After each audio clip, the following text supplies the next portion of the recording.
Hello there. Welcome in. Glad to have you, whether you're listening on Extra Sports 1300, 740 KVOR, or you're listening on the streaming apps of those two fine radio stations, which are both free to download. They're both free to use, and they're both sponsored by Diversus Health, Mental Health, and Well-Being, for all a veritable cornucopia of sports topics coming your way over the course of this program, and I would love to get your thoughts.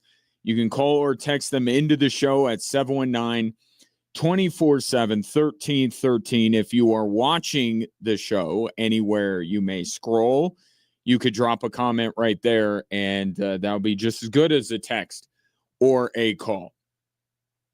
So let's start with the fact that I was right, shall we? I said yesterday on the show that if the Avalanche do not hold their end-of-season press conference by today, it would mean that something significant in nature is happening with this organization. Because if everything was going to be same, business as usual, Chris MacFarland and Joe Sakic meet with the media, discuss everything, then they would have done it already. Well, about the time where you start wondering, shouldn't they be hosting a press conference? The announcement coming down that Chris MacFarland, general manager of the Colorado Avalanche, has left the organization to take what we would expect to be some kind of president of hockey ops role with the Nashville Predators. I told you that the Predators were sniffing around Chris MacFarland, and they now have apparently got their guy. And this is Tim Connolly leaving the Nuggets all over again, but there's some important context. Because when Tim Connolly left, it was Calvin Booth being left to his own devices, which turned out in retrospect to be a bad idea. Chris MacFarland is leaving the team, and now Joe Sakic is essentially reassuming his role as the be-all, end-all when it comes to hockey decision-making with the Colorado Avalanche, a job that he has held before.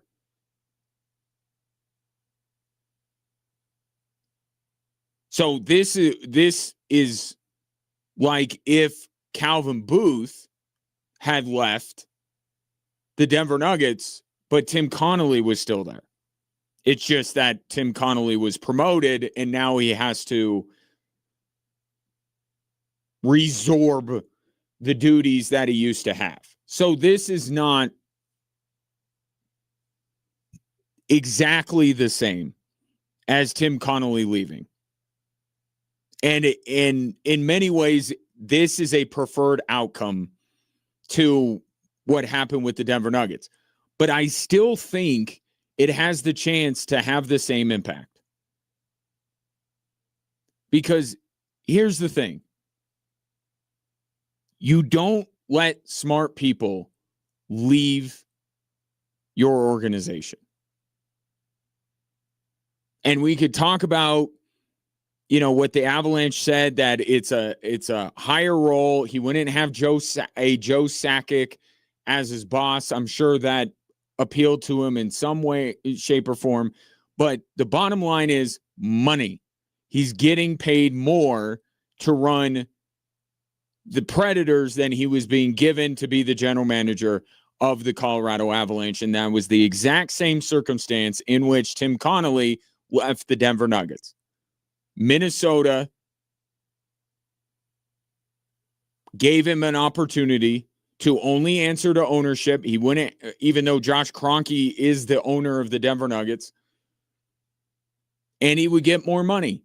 And this is where the frugality of the Kroenke sports empire comes into play. It's not the on-court, on-field product, as Josh Kroenke joked a couple of weeks ago at the Nuggets end-of-season presser. And that's true. Look at how much money they're pouring into Arsenal. Look at what they authorized Les Snead to do when it comes to Myles Garrett. They are all in. If you are a move or two away from winning a title, they are all in, as long as that all in has to do with a player that will be playing in the games. When it comes to coach and when it comes to general manager, that's where they're thrifty. That's where they're not willing to go above and beyond, where they're not willing to write a blank check in order to keep intellectual capital in the building. And that's what I think, if you're an Avs fan, what you don't like about this. You've seen Joe Sakic do the job, and I think there's a little bit of a Mandela effect kind of going on with the Colorado Avalanche. Joe Sakic had on his business card general manager of the Avalanche when they won the Cup. It's a little bit different than what happened with Connolly and Booth. Connolly left. Booth was the general manager going into the season that they won a title. Chris MacFarland was named the full-blown GM a month after the Avalanche won a Stanley Cup. So again, it's similar to the Tim Connolly situation in, once again, the Kroenke sports empire not willing to pay top dollar for intellectual capital, which I think is a mistake, and proved to be a mistake with the Denver Nuggets. But you have to feel a little bit better about Chris MacFarland leaving now that it will be Joe Sakic reassuming the general manager duties. But we also don't need to do this thing where we say, you know what, on second thought, Chris MacFarland, what a disaster.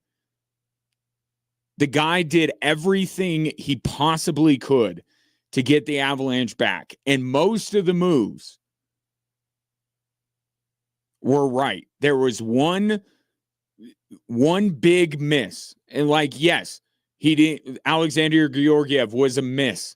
But then he got Scott Wedgwood and Mackenzie Blackwood. And that's part of it, right? You make a mistake, you got to fix it. The only spot that we're still wondering after the Avs got swept by Vegas whether it is actually fixed is the second line center. And now that will be the blight on the resume of Chris MacFarland. The amount of capital, draft pick, salary that he has poured into trying to essentially get back something close to what they had with Nazem Kadri in 2022. That will be the thing where he gets an incomplete grade on. And maybe you want to grade him harsher than that.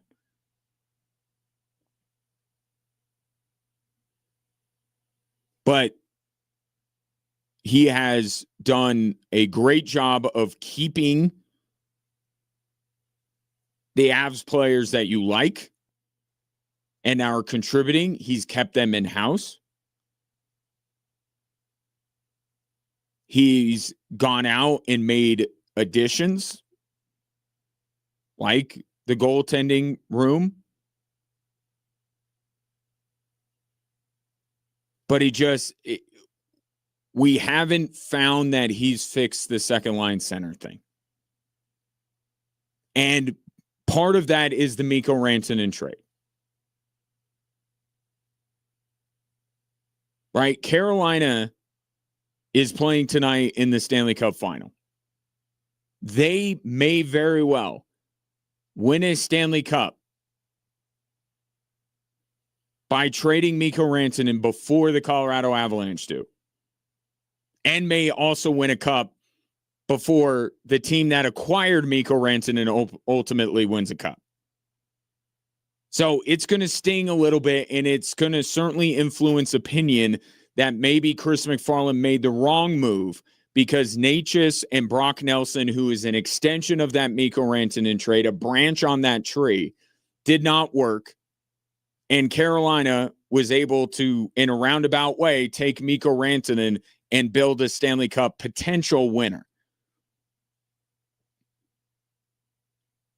But up until the Vegas series, it looked like he got Marty Natchez right, and he looked like he got Brock Nelson right. So if those two are under contract or part of the Colorado Avalanche next season, that's maybe that's the incomplete part of it too. Are we ready to unequivocally rule on the Mikko Rantanen trade? Or as long as Natchez and Brock Nelson are on the Colorado Avalanche, you leave open the possibility that the Avalanche may, in the end, have gotten that right. So I don't think it was a failure of Chris MacFarland's time. And let's also give Chris MacFarland a little bit of credit for what happened in the Stanley Cup year, even though Joe Sakic's name was on all of those moves. The organization itself was very quick to point out how pivotal a role Chris MacFarland has played in some of their acquisitions. So he doesn't ultimately get the credit for the Stanley Cup year. But he contributed. And the organization told us that Chris MacFarland was a key contributor in that. So what I'm getting at here is that this is not a great day for the Avalanche organization. This is not good riddance. We have seen it before with the team across the hall at Ball Arena. There's no guarantee that Joe Sakic is, whether it seems to be Andrew Cogliano who's going to maybe be the guy. There's no guarantee that he'd even be as good at his job as Chris MacFarland. So there's a chance that the apple keeps falling further away from the tree. So unless Joe Sakic, and in the press release today, did say Joe Sakic for the foreseeable future is going to be GM, you don't feel bad about that. You're like, okay, that's acceptable. Joe Sakic has done a great job when he was the general manager of the Colorado Avalanche. But what moving forward will it be? And also the question that I'll get into as the show continues, how many moves is Joe Sakic actually going to make with this roster? Are there moves that you can make with this roster? So I almost wonder, gap year is kind of the phrase that's coming to my mind, but just a year for Joe Sakic to ultimately be in charge of all things Avalanche, whether that's Jared Bednar's future, roster moves, all that kind of stuff. But I wonder if he'll look at this, and he'll meet with the media next week, and we'll get more of the blanks filled in here on how this is all going to work, and the motivation behind Joe Sakic taking back over the job instead of going out and searching. There's still a lot of questions here. But I wonder, with Joe Sakic reassuming those duties, it's one of two things. And I think one is far more likely than the other. Option one is Joe Sakic was so fed up with what is going on that he is going to come in and completely remake this team this upcoming offseason and into next year. Option two, which is the more likely one, he's letting this team, for all intents and purposes, come back as constructed, including the head coach, and get somewhat of a better look at it all and know what this team needs to do moving forward, and maybe give his thoughts to whoever ultimately ends up replacing Chris MacFarland. So, a lot of questions still unanswered. It's not the worst case scenario when Joe Sakic can take back over a role that he once had and help build a Stanley Cup winner. But this is not a, oh, well. Okay. And this is just a gut feeling that I have. Was it the fact that Chris MacFarland didn't want to have a Joe Sakic hanging over him? Was that really the determining factor here? Because I have a sneaking suspicion that if the Avs gave him a bit of a bump pay-wise, he would still be here. I think he got the Nashville thing, wanted to use it as leverage, knowing probably full well how the Cronkies operate. And once he was told, yeah, we're not bidding against Nashville, go on, he did. But when people who have proven, and yeah, Chris MacFarland didn't ultimately prove that he was capable of building a Stanley Cup winner on his own. Even if he would have done it this year, Joe Sakic's still standing over his shoulder, but be that as it may, where he wasn't able to build a Stanley Cup winner for himself. There's a lot more positive than negative of the Chris MacFarland era and the moves that he made. So letting somebody who has mastered cap the way he has, that has made some of the moves that you think will help the Avalanche win their next Stanley Cup, it's not good that he's leaving. And that's my biggest point. It's not, oh, well, it's not the Avalanche are better off without him, because if he was stepping way out of line, Joe Sakic was still there. And I'm sure Joe Sakic had input on everything that Chris MacFarland did. So you don't hate the position that the Avalanche are in with Joe Sakic taking on those duties, but also letting somebody who has done a lot of good for the organization in a lot of different roles, letting him walk out the front door because maybe in the end you weren't willing to pay him a little bit more. That's not a good thing. 719-24-7. 1313. Your thoughts on Chris MacFarland leaving the Avalanche? He's going to run the Nashville Predators. And we'll see if he's as successful doing that as Tim Connolly was with present tense with the Minnesota Timberwolves. 719-24-7, 1313. Just getting going on this edition of Drive Time Sports. Coming up next, speaking of decisions made by a front office, Patrick Surtain is just being handed $5 million by the Denver Broncos. Why? That's next.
Have your future football stars coached by current and former NFL players at the Pro Football Camp June 22nd through the 24th. It's for boys and girls ages 7 to 14. Normally $150, now just $75 with our sweet deal of the week. And that's the only way you could get that price. So if you're interested, go to extrasports1300.com or kvor.com to take advantage of our Pro Football Camp sweet deal of the week. Speaking of football,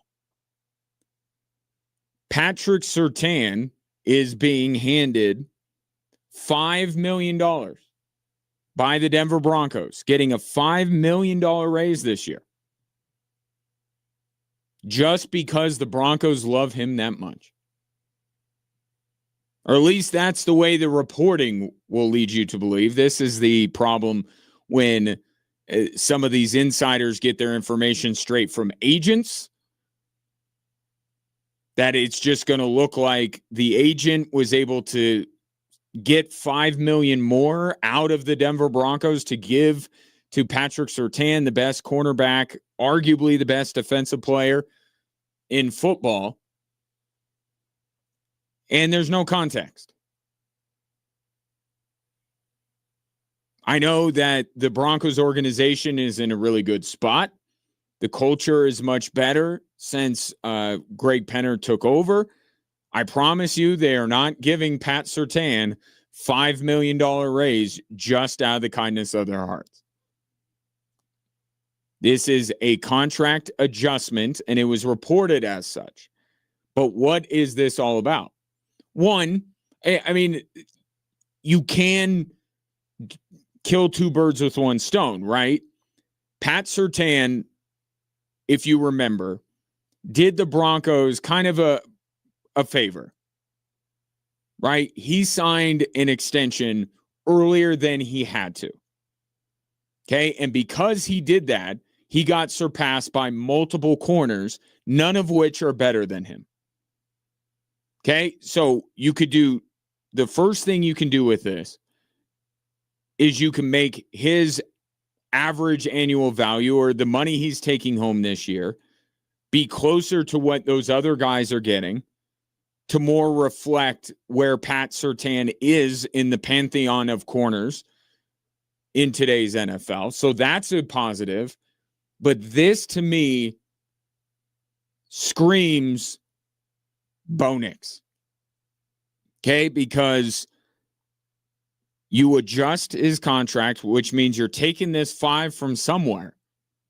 And then it's being reported by Ian Rappaport that he could earn another $5 million next year if he makes the Pro Bowl or is an All-Pro, which, barring injury, he is a shoo-in to get that money. And if he got hurt, they might give it to him anyway.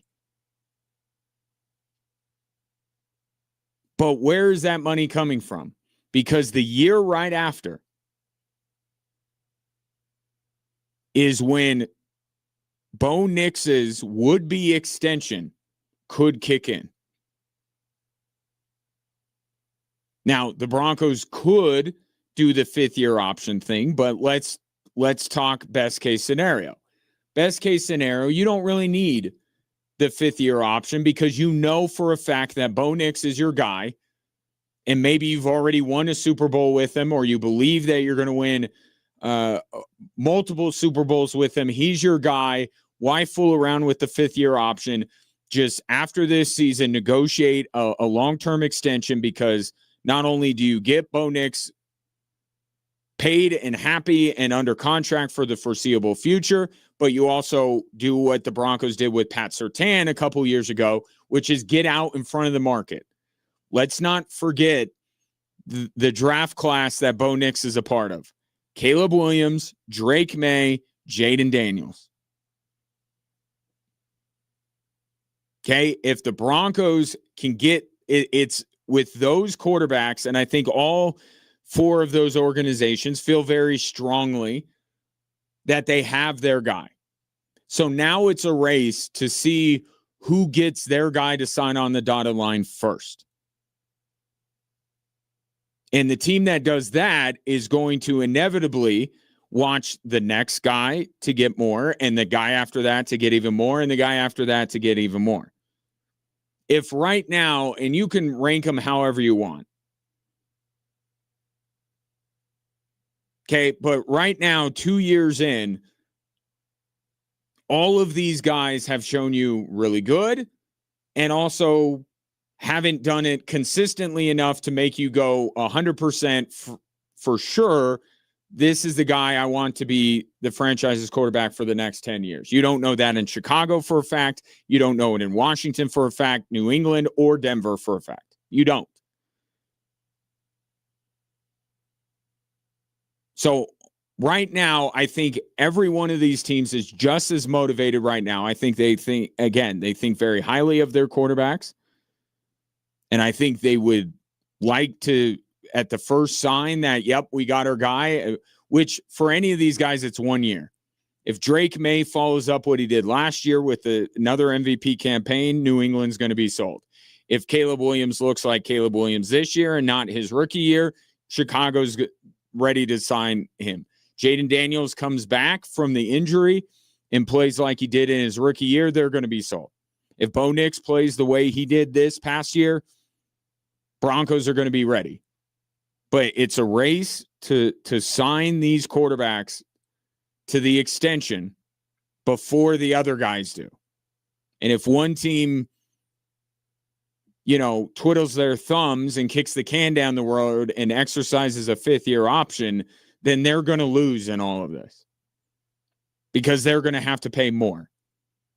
So this, to me, those are the two purposes. One, you give Pat Surtain an attaboy. You reward him for taking a contract before he had to and now being down the list on the highest paid corners in the league. So now he's more comparable to these newer contracts that got signed. So that's one. And two, you're going to take this money and you're going to be able to allocate it for when your quarterback becomes way more expensive than what he is right now.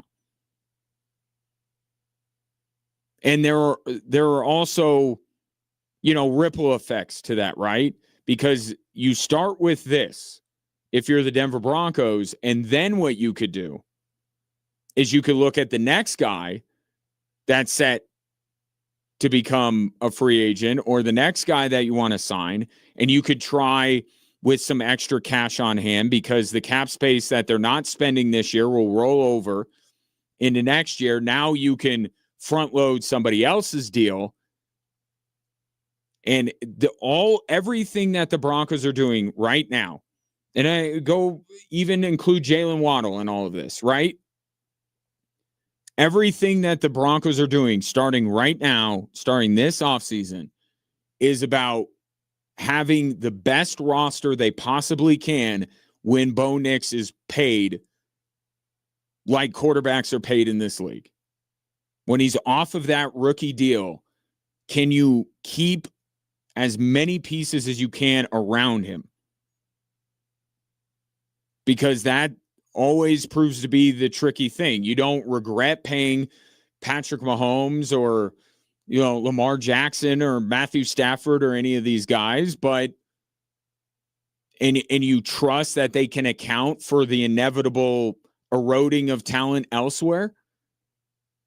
But you still, and I can't think of a better example right now than Kansas City.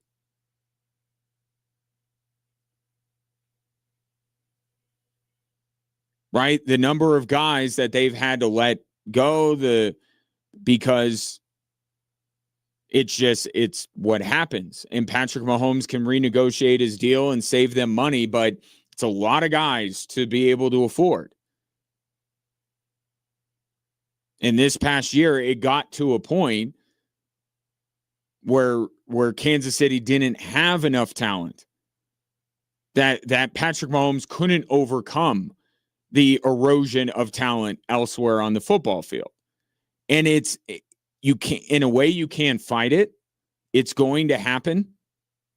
especially when you're a team that has great success.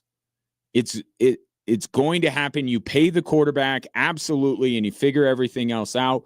But if you can set yourself up cap-wise to be able to absorb what the pay raise that Bo Nix is going to get while still keeping a lot of key pieces around him, then you've done a pretty good job. And that, excuse me, that's what the Broncos are doing right now. Who do we want to extend? We got 2 years here. This season and next season, where Bo Nix costs nothing. Who do we want to make sure that we have on the team after that second year? If that's when we decide to sign Bo Nix to the extension, even the 5th year, option is going to meet a little bit of a bump. But when we give Bo Nix the extension, who can we have under contract? And I would expect the Broncos to sign some front-loaded contracts and try to get guys to take a decrease, like an Aaron Gordon type deal No, he went the other way, didn't he? But you get what I'm saying. If we can move money around and pay guys not named Bo Nix a lot more now, and then that saves us for when Bo Nix's extension comes in, then we've got a chance to really sustain our competitive window well into Bo Nix's second contract.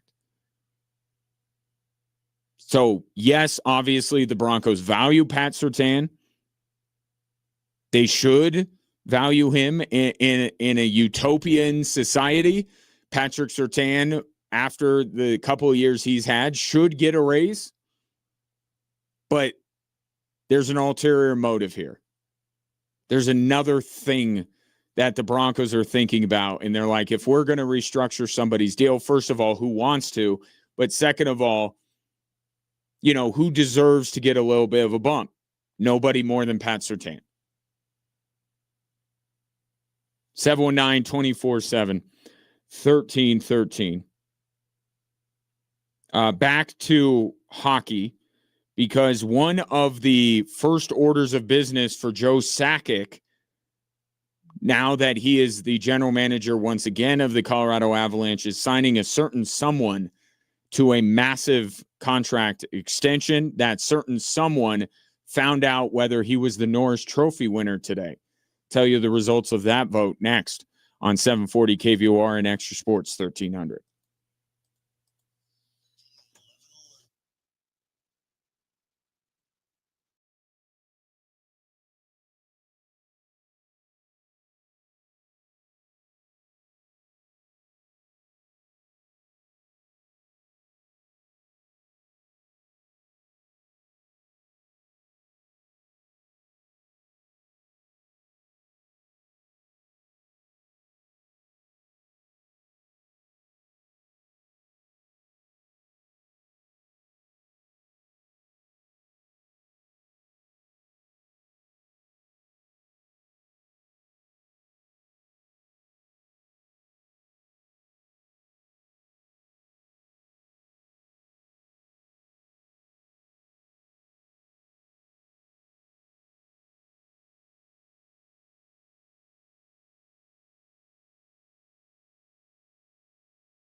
PBR Space Cowboys, presented by the U.S. Space Force, is bringing elite team bull riding and a live concert by Grammy award-winning superstar Tim McGraw together. Both are happening June 20th at Falcon Stadium. Get your tickets. We got graphics on the front page of both Extra Sports 1300 and KVOR.com that you can click on. It'll take you right to where you need to go to get your tickets for that. I believe, sometimes I overuse the word extravaganza. That is an extravaganza. I didn't even mention Chris Jansen's going to be there as well. It's big time. Air Force, the Academy doesn't host a lot of concerts, but when they do,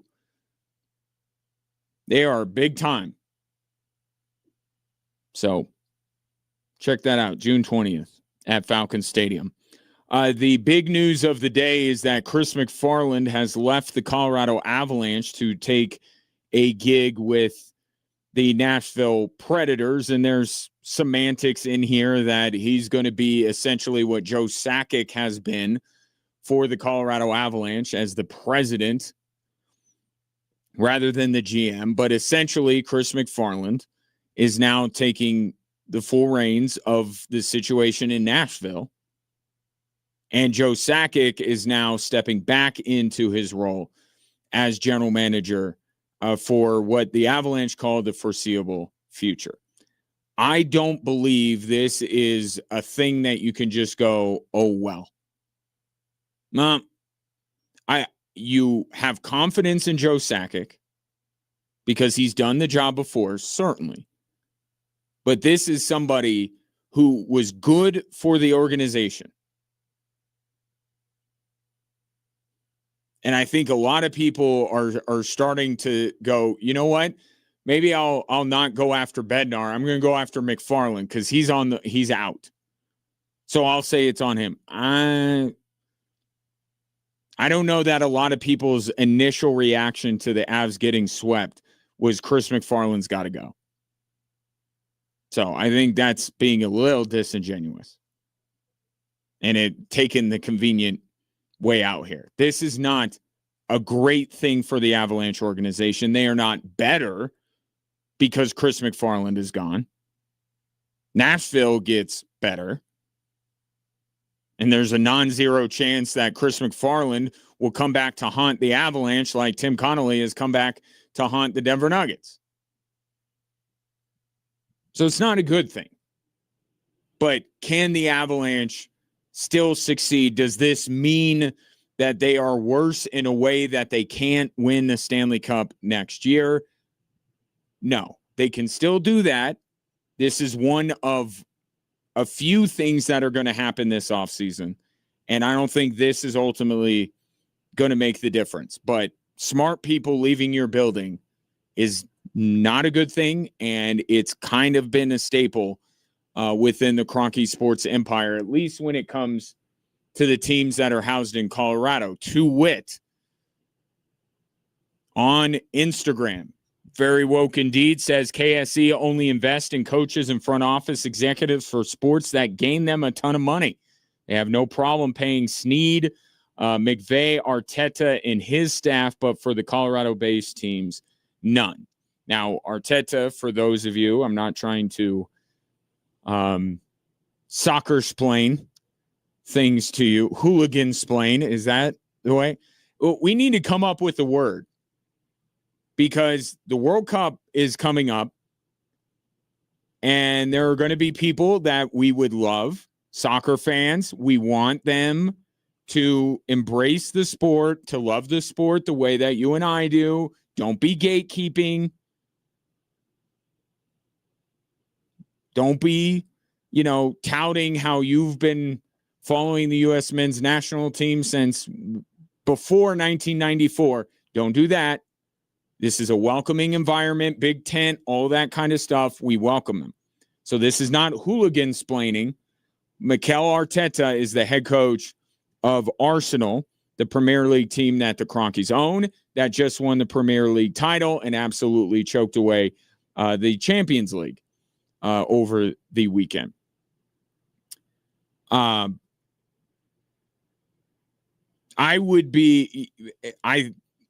think you're onto some. I don't think that Mikel Arteta is one of the highest paid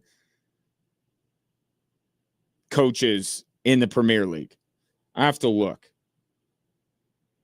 which I could have done during the commercial break, but I was busy doing other things. Premier League manager salaries. I don't believe Arteta is one of the highest paid. Yes, he is. He's second highest paid. So your point's even a better one. I already agreed with you. I just thought, is Arteta one of the highest paid? He is. I guess but to be fair to me, there's been so much turnover in the Premier League that I think some of the higher paid coaches have gone, but be that as it may. It is interesting, is it not? With Arsenal, though, I could take this route. And again, I'm not disagreeing with you. But with Arsenal, that's the way you got to play. You want to win Premier League titles. You want to compete in the Champions League. That there is no salary cap in that sport. So you got play and pay like the big boys if you want to win. So there's the Arsenal explanation. What is more befuddling, I suppose, is, McVay, we know, is richly compensated as he deserves to be. But yet the Nuggets seemed totally okay with David Adelman remaining the head coach. Money could have been a factor in that. They did have to pay Malone until he took the North Carolina job.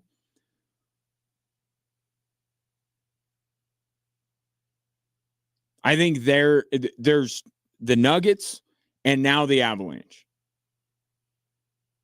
This is a good time to test your theory, because I think you're right. And maybe there's an idea that if all of the Kroenke teams are his children, that Stan has a favorite, and that's the kid that lives in Inglewood, California.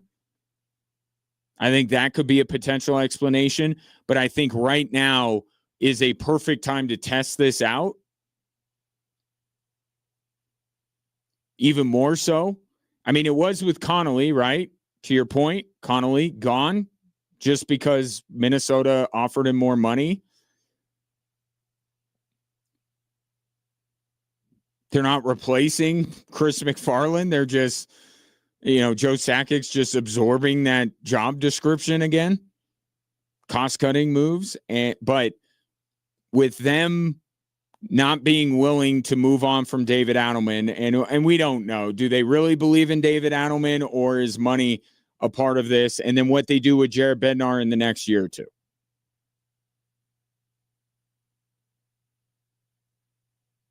It will be a chance for them to prove us wrong on that.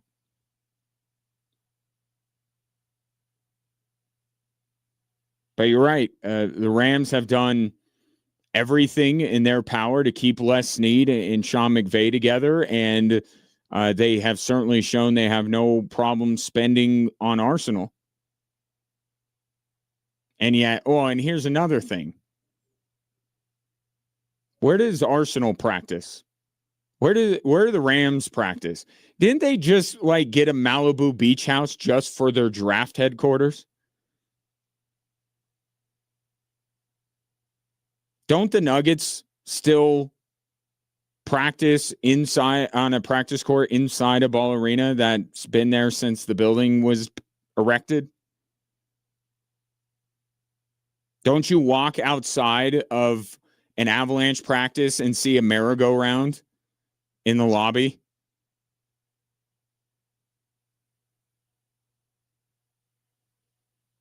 So they're our favorite sons. within the Kroenke Sports empire that will get everything. Avalanche and the Nuggets, maybe not. We know that the Nuggets are Josh's favorite.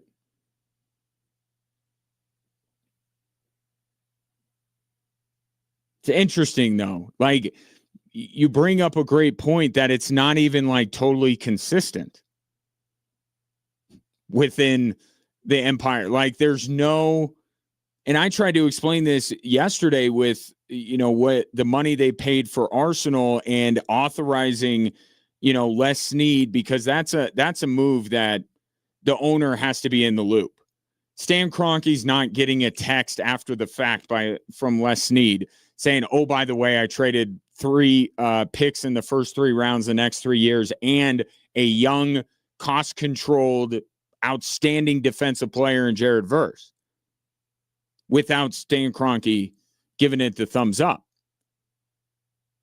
But I think that's because they've demonstrated the willingness to pay with assets and money if they believe that a team is very close to winning a championship. And that's fairly consistent with all of the teams that they own. But then there's this part where they're shrewd, and that's all. Or not shrewd, frugal, and there's that. I know Bill Simmons went in on the Kroenkes. Why don't you just pay Peyton Watson? You have the money. I think he's losing a little bit of nuance in the conversation and the ramifications of just bringing back Peyton Watson with everybody else. But there's a little inconsistency when it comes to this rule that we think the Kroenkes have, that they're not willing to spend on coaches and executives. You're right to point it out, but it doesn't seem like it holds up because NFL is a salary cap sport too. NFL's more like the Avalanche and the Nuggets in that way than they are the Premier League. It's not ideal for your organization to lose smart people, because the next guy you bring in is not guaranteed to be as good as his predecessor. And if it's just money for a billionaire, it's very difficult for us to wrap our heads around why you just wouldn't give him more money. Coming up next, what will Joe Sakic do now that he's back as the GM?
Welcome in. Appreciate you tuning in, whether you're listening to the show, extrasports1300.com or Extra Sports. Yeah, you can listen there, kvor.com as well.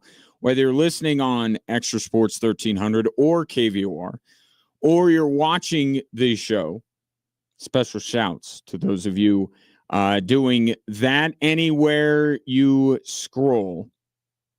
And while you're there, if you don't mind liking, subscribing, following, and commenting, my kids would thank you for that. The news the day, if you would like to react, you can also text or call into the show at 719-247-1313. Avalanche general manager Chris MacFarland has left the Avs to go try and build up the Nashville Predators to become the perfect team to beat the Colorado Avalanche and haunt the organization for years to come. At least that might be part of his motivation. I don't know. And part of what might happen. But in the meantime, they're not going to do a wide search for a general manager. Instead, they are asking Joe Sakic, hey, why don't you just do that job again? You did it before. Do it now. According to the statement released by the team today, Joe Sakic will resume the general manager duties for the foreseeable future, including through this month's draft, which they have hardly any picks in, and the start of the league year. In Joe's previous stint as GM, he helped build the current roster and led us to the 2022 Stanley Cup. We are confident in Joe's leadership and that we will continue to build upon our recent success as we seek to bring another cup back to Colorado. So, again, not good when good people leave your building because you're not willing to pay them, which I think in large part is why Chris MacFarland's leaving. But the second thing is you have actual proof that Joe Sakic is more than capable of doing the job.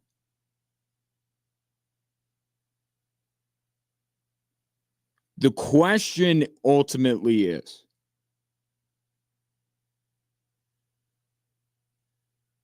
is the fact that the Avalanche aren't going to conduct a search right now emblematic of their mentality about where this team is going for next year? I just made the comment that Joe Sakic's going to lead a draft that the Avalanche have hardly any picks in. Not a lot of heavy lifting to be done there. And I don't think Joe Sakic bothers with, 6th and 7th round picks. I wonder if this was an offseason of, a turning point in the organization. Let's say like 2021 was. This reckoning of the way the Avalanche are built is wrong, and the way they're coached and the way they play, it's all wrong because Vegas beat them in 2021. They got to change it up. By the way, they didn't make a ton of moves. They brought in Cogliano, they brought in Lehkonen, they brought in Darren Helm, all with a very specific vision. And they also got back Nazem Kadri. But the way that 2021 felt was, this is all wrong. And it needs to be changed.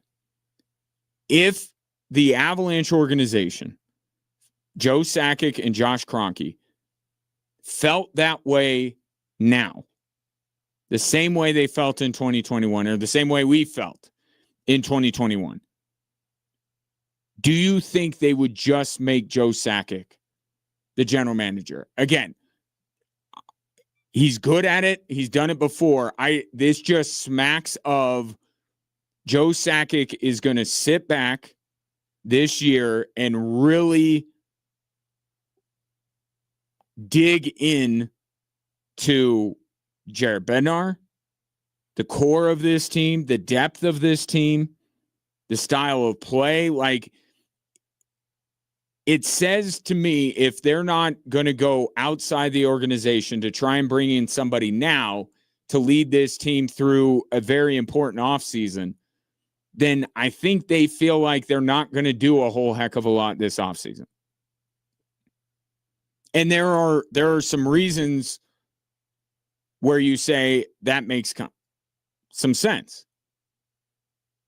Because you have a roster that Chris MacFarland has parlayed a lot of draft capital and a lot of the young players to put together.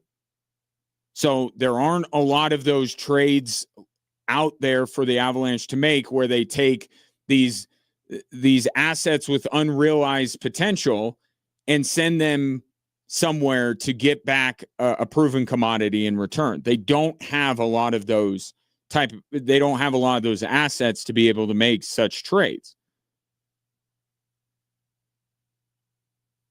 So the only way that they're going to change their roster is if they take these proven commodities and trade them for what I'll call the right players. If, for instance, Marty Necas, if Joe Sakic looks at this and say, and look, his fingerprints are on the Mikko Rantanen deal too. He was in the organization. Let's not say that anything Chris MacFarland did bad was on Chris MacFarland and Joe Sakic had nothing to do with it, and anything Chris MacFarland did well, it was actually Joe Sakic that did it. Okay, Joe Sakic was in this organization, the highest ranking official within the organization. Don't tell me that Joe Sakic didn't co-sign the Mikko Rantanen trade. But if his thought is, this isn't the right guy for us, that's the type of trade they would have to make. And that's a significant trade. That's a borderline blockbuster deal to trade a guy coming off of a career year, 100 points, 30 goals, all that kind of stuff, and flip him. But those are the kind of trades that are really the only realistic ones available to the Colorado Avalanche. Because nobody thinks that they should trade Cale Makar, and why anybody would spend column inches basically pontificating about how the Avalanche shouldn't trade Cale Makar. Like, we all get it. We all know how important he is. We all saw it when he was hurt for 2 games, that the Avalanche didn't function properly. Why you would spend the time. Yeah, we all know Cale Makar shouldn't be traded. It would be a bit of a hot take to suggest that calls should be taken on Nathan MacKinnon. But outside of that, I think that there are a lot. I think people wouldn't want to part ways with Gabriel Landeskog, but I think in this moment, you would at least say, I don't want to trade him, but it's kind of like Aaron Gordon.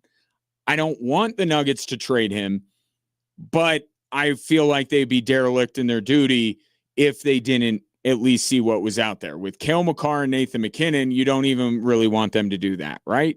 I think we can all pretty much agree on that. If the Avalanche either don't want to or can't, and it could be either or, and they're not the same thing, make significant moves, then what is the need to go out and do the whole song and dance where you cast a wide net to find the next general manager of the Colorado Avalanche? Yes, Joe Sakic has done the job before and done it at a high level, so you could do a lot worse than Joe Sakic, but it just speaks to, well, we got this guy in-house, let's just put him in charge. And I think you're going to see that throughout this offseason. Jared Bednar is on a 1-year deal. He has 1 year left on his contract. Could you just see the Avalanche, rather than being proactive and letting Jared Bednar go this offseason, say, let's have him coach out his contract? Now, there's some risk associated with that, and I don't remember the last time a coach was simply out of contract and walked away. Usually, you sign an extension or you're fired. So, there's some risk associated with letting Jared Bednar's contract just simply run out. But I think you can, if you're Joe Sakic, you can have a decent idea of where this team is going. You could kind of watch this team come back from this sweep at the hands of Vegas and kind of see how things are coming together and if they're healthy and if, let Jared Bednar make decisions like, for instance, the power play, the goaltending, like let him make some of these decisions, see if they're working. If they are, and you believe strongly that you're right back in position to win a Stanley Cup, Jared Bednar gets an extension.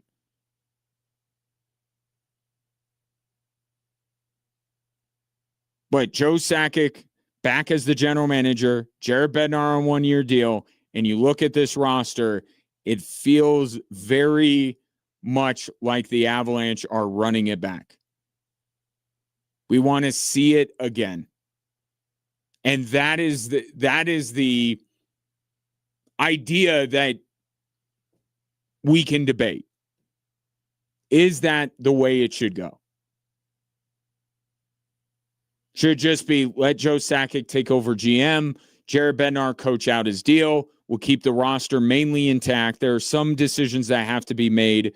Certainly, Joe Sakic has proven that he will be opportunistic if such an occasion arises. But I think the plan going into the summer is we're probably going to be same. And then let Joe Sakic, now a more active participant in what the Avalanche do, see if he comes up with any different ideas.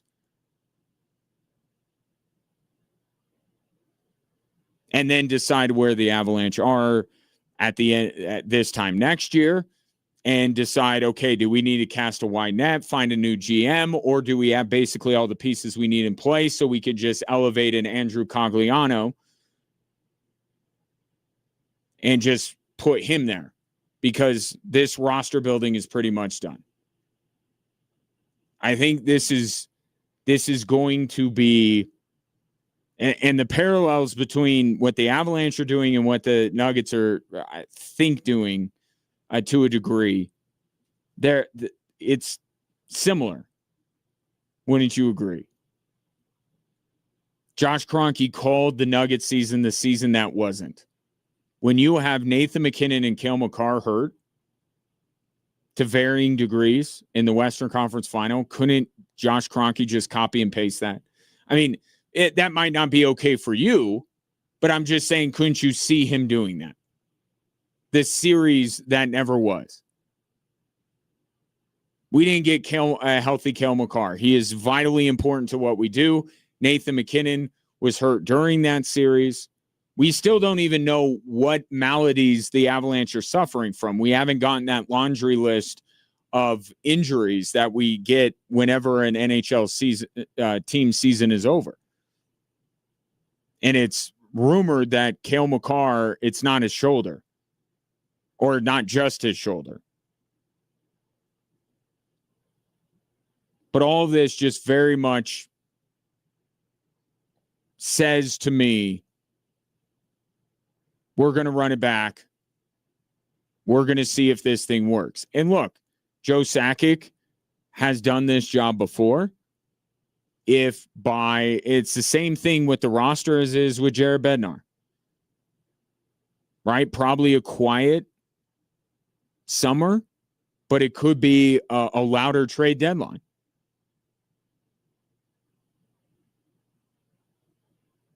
But Joe Sakic will reassume general manager duties with Chris MacFarland going to Nashville. And I think I was talking with somebody about this earlier today, like what the why Chris MacFarland left, the motivations for Chris MacFarland You don't have a boss, essentially, other than the owner. You only answer to ownership. Right? You don't have a Joe Sakic over you. That's a plus, I would think. Second, apparently his family. Sometimes I think family is used as a convenient excuse for why people in sports do things, but it's in the Avalanche statement, so okay.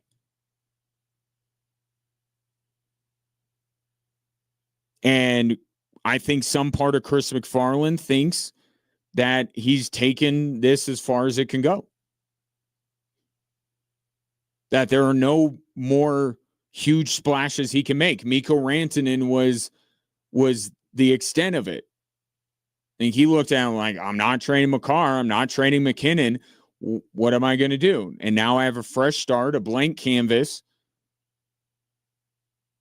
and I can start to build this up. So,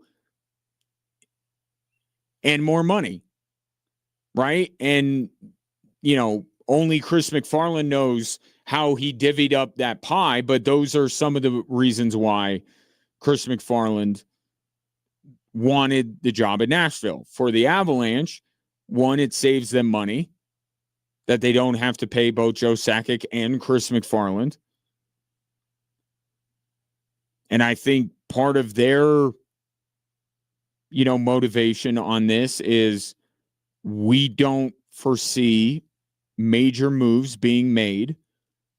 So why do we need to essentially go out there and consult with potential general manager candidates on what direction we should go? We know what direction we're going this next season. It's with this group. It's with this head coach.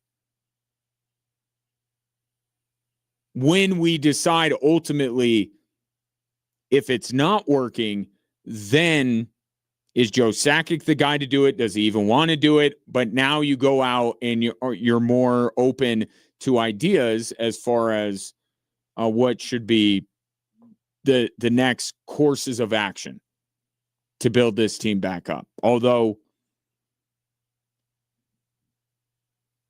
this also just could be Andrew Cogliano, or there's another guy in the organization. I'm blanking on his name, but somebody already within the organization sitting next to Joe Sakic for a lot of Avalanche games this year. And Joe Sakic is just giving them training like he did Chris MacFarland as the assistant GM to ultimately hand it over to him. Let's not act like the Avalanche are going to, at the end of this, go out and try to poach Kelly McCrimmon from Vegas.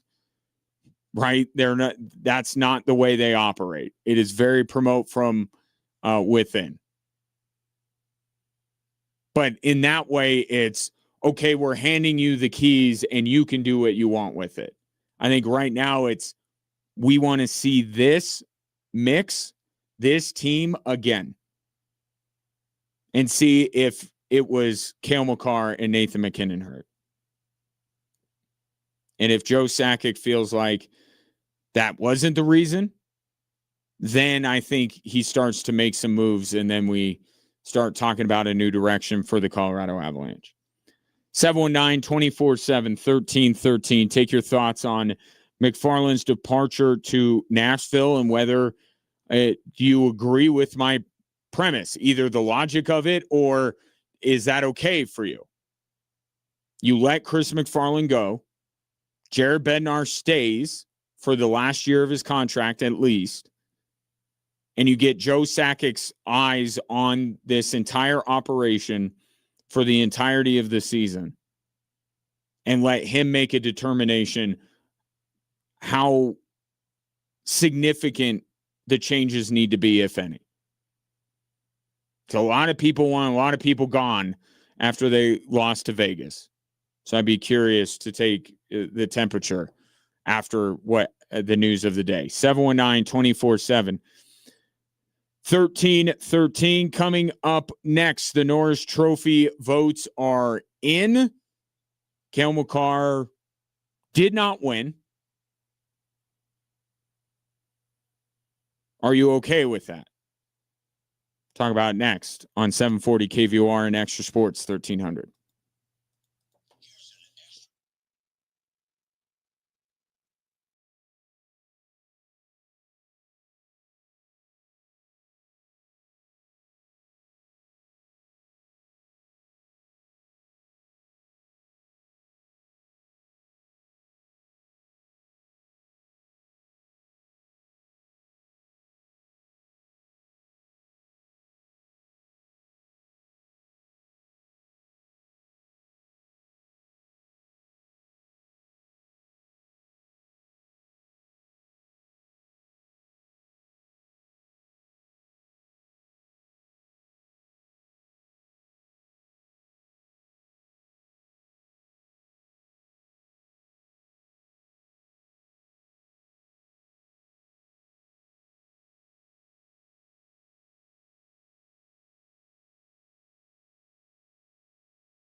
I'll tell you one piece of business that Joe Sakic needs to get done. Most of the roster is put together for the upcoming season, but one thing that is on the table, Cale Makar's extension. And it is going to be a biggie, both in significance and in dollar value. So that is something Joe Sakic will need to get done, and it is something that Chris MacFarland specialized in. Probably what Chris MacFarland did the best when he was the general manager of the Avalanche, and even going back to when he was assistant GM, because this was his main part of his main duties, getting guys locked up to contracts, making sure the Avs didn't lose players that they so highly valued. So Joe Sakic's going to have to get Cale Makar's extension done. But he will not be negotiating with the reigning Norris Trophy winner because that guy plays in Columbus. Zach Werenski has been named the Norris Trophy winner. Picked up 113 of the 198 votes. You know me, I'm only a top line guy. I don't care too often about how many third, fourth, fifth place votes you get. So Werenski got 113. 47 of the voters had Cale Makar as their Norris Trophy winner. And then the next up was Rasmus Dahlin of Buffalo, just edging out Evan Bouchard of Edmonton by one. Mo Sider of Detroit, Lane Hudson of Montreal, Quinn Hughes, eventually of the Minnesota Wild, were the other first place vote getters, which, before I get too into the Werenski-Makar thing, I think the finalists were right. Okay, but I don't think we should have gone down this far.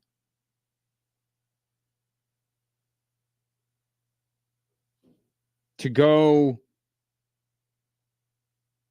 with 7 different defensemen. There weren't 7 different defensemen that deserve first place votes. Now, if you gave Cale Makar every vote, and I'm not saying he deserves every other first place vote, because I think Rasmus Dahlin was a worthy candidate. So if you gave the 12 that Bouchard got, the 5 that Sider got, the 5 that Quinn Hughes got, and the 3 that Lane Hudson got, Cale Makar doesn't tip the scales and beat out Zach Werenski. Okay, but I look at it, I'm like, there weren't 7 guys that were the Norris Trophy, that could be the Norris Trophy winner. That's all I'm talking about. The first place votes. You got to fill out your entire ballot, 1, 2, 3, 4, 5.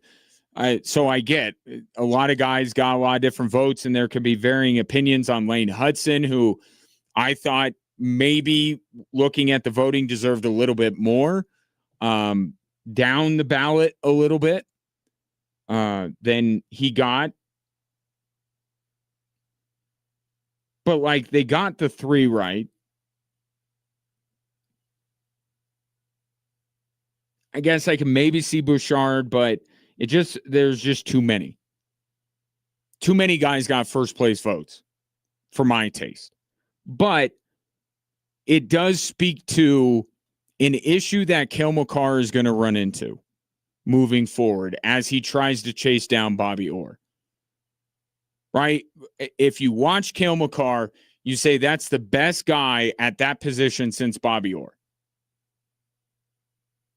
Okay, but inevitably when we have the comparison in the debate on who ultimately was better when all is said and done, Norris trophies are going to factor into the equation. And the problem that Cale Makar is going to run into is that there are Bobby Orr, I'm going to make this comparison. In many ways, he was the Wilt Chamberlain of his time.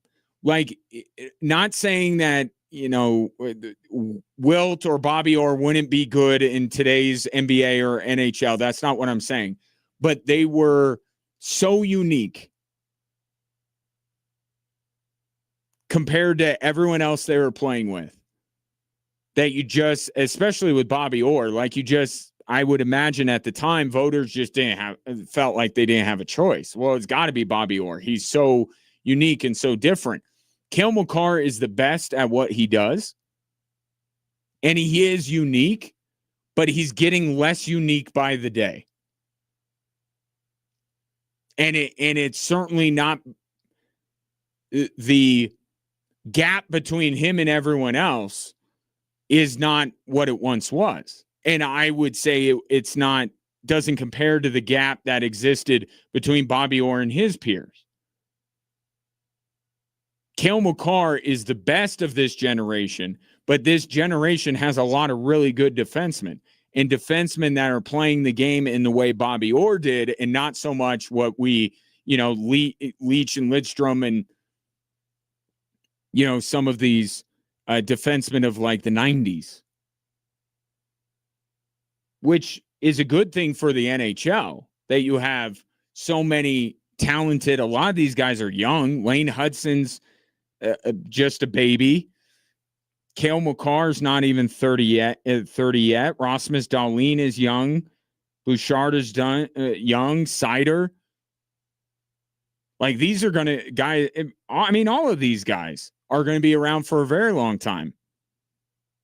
And then you throw in a guy that got hardly any votes, Miro Heiskanen, who, when he's healthy, is absolutely in the conversation of one of the best defensemen in the league.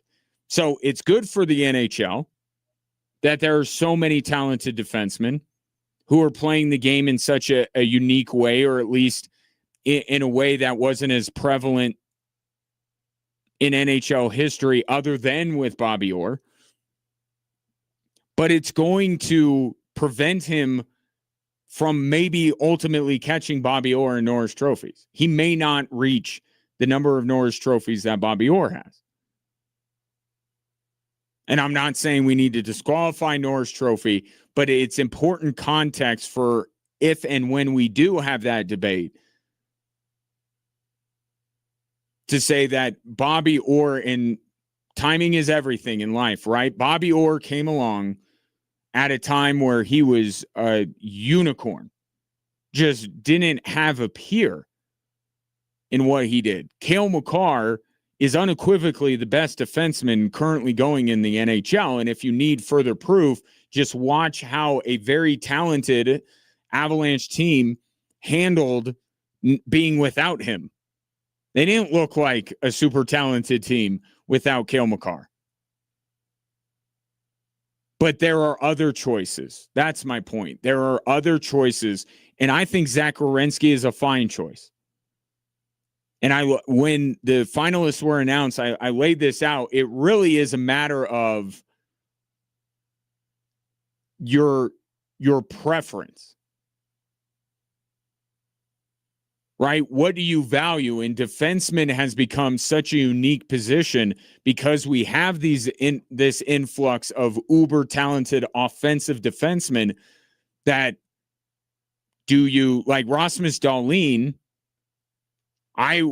It would have actually been kind of cool to see him win, because I think he's the closest to some of the defensemen I grew up with in the 90s than any of these other guys.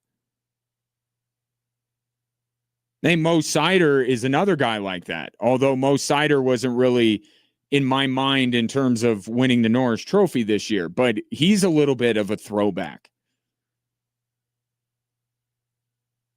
So it just depended on what you value in a defenseman or what you weigh, because the numbers say Zach Werenski's easily. The numbers say that Zach Werenski should win the Norris Trophy. When you look at, if we frame this through a popular MVP criteria, the guy that did more with less was Zach Werenski. Buffalo was a really good team. Colorado was Colorado. Zach Werenski for much of the season was kind of, I don't want to say alone, but he didn't have the supporting cast and yet had a tremendous offensive season. So if you're going numbers, Zach Werenski's your guy. If you're going, the bulk of the load that a player has on their shoulders, it's probably Zach Werenski. If you want to put value in the defensive side of things and say it's still a defenseman, and if there is a candidate that is so good defensively while also doing some things offensively, I'm going to give it to that guy. That would be Rasmus Dahlin. If you're looking for obviously the best defenseman in the league and balancing both ends of the ice, then it's Cale Makar. And that last one was kind of why I thought that Cale Makar should have won the Norris Trophy. But I'm okay with Werenski winning, and I would have been okay with Dahlin winning because Cale Makar's numbers weren't better than Werenski. Until the Vegas series, we thought Cale Makar had much more help than Zach Werenski did. And Cale Makar, as good as he is defensively, and as much as people don't give him credit for how good he is defensively, he's not better defenseman than Rasmus Dahlin is. So this is one of the few NHL awards where I'm like, it's really a matter of taste, and you really can't go wrong. Any of those three guys were very deserving of it. I probably would have went Cale Makar, and you can say into your radio, obviously you would. But I think he was the best two-way defenseman in the league. But Werenski's a great choice. Dahlin would have been a really good choice too. But it's another Norris Trophy that Cale Makar deserved, had every argument in his had every reason to win it, but didn't because there are just so many more options. And it's another Norris Trophy that he's not winning and not getting closer to Bobby Orr for when we inevitably have that debate on who the best defenseman maybe of all time is. So now he still gets $20 million. Like, just in case Joe Sakic is listening or watching, he's still worth $20 million. The first two games of the Vegas series alone, he's probably worth $20 million. 719-247-1313. Speaking of Vegas, like it or not, they are playing for a Stanley Cup. They are going against the Carolina Hurricanes, and why I think this is a fascinating matchup, even if it's not the one that we necessarily wanted.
Switchbacks FC back at Weiner Field Saturday night for their third match of the USL Cup group stage against El Paso Locomotive. They have a member of Ted Lasso's team on the team. Really? The first fans through the gates at 6 will get a Switchbacks hat courtesy of Weiner Apartment Homes. Kickoff is at 7. Fireworks to follow. It's a great night. Anytime you're at Weiner Field, get your tickets at switchbacksfc.com. Top of the hour, we will get back into the news of the day regarding Chris MacFarland leaving the Colorado Avalanche to take the gig with Nashville. I still contend that if the Avalanche were willing to bump up his pay, probably would have seen this thing through, but that's not how the Cronkies operate when it comes to their front office staff, as we are well aware of by now. But you could do worse than getting Joe Sakic to reassume those duties. So more on that coming up at the top of the hour. In the meantime, I know nobody wants Vegas. Nobody wants you here, Vegas. But they are here, and they're playing the Carolina Hurricanes tonight in the Stanley Cup Final. And there are so many angles to any series, obviously, but my big overview of this series is it's really talent versus a system. And that's not to say that Vegas doesn't have a system or Carolina doesn't have talent. But the Carolina Hurricanes, and I would, if you're a Blazers fan, like, just give your new owner some time. Okay, I know all of his moves come off as very cheap and what you want. And the Broncos had this with Greg Penner throwing around that Walmart money, new turf every other week, and new practice facility, and we're building a new stadium. That's how you expect a new owner to operate. It's not the way Tom Dunedin does.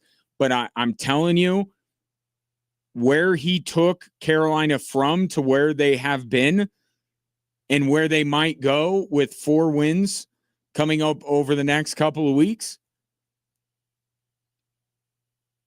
he's a little bit different, does things a different way, but Carolina has been successful with it. So I would just say that to Blazers fans. I get a lot of the stuff he's doing does not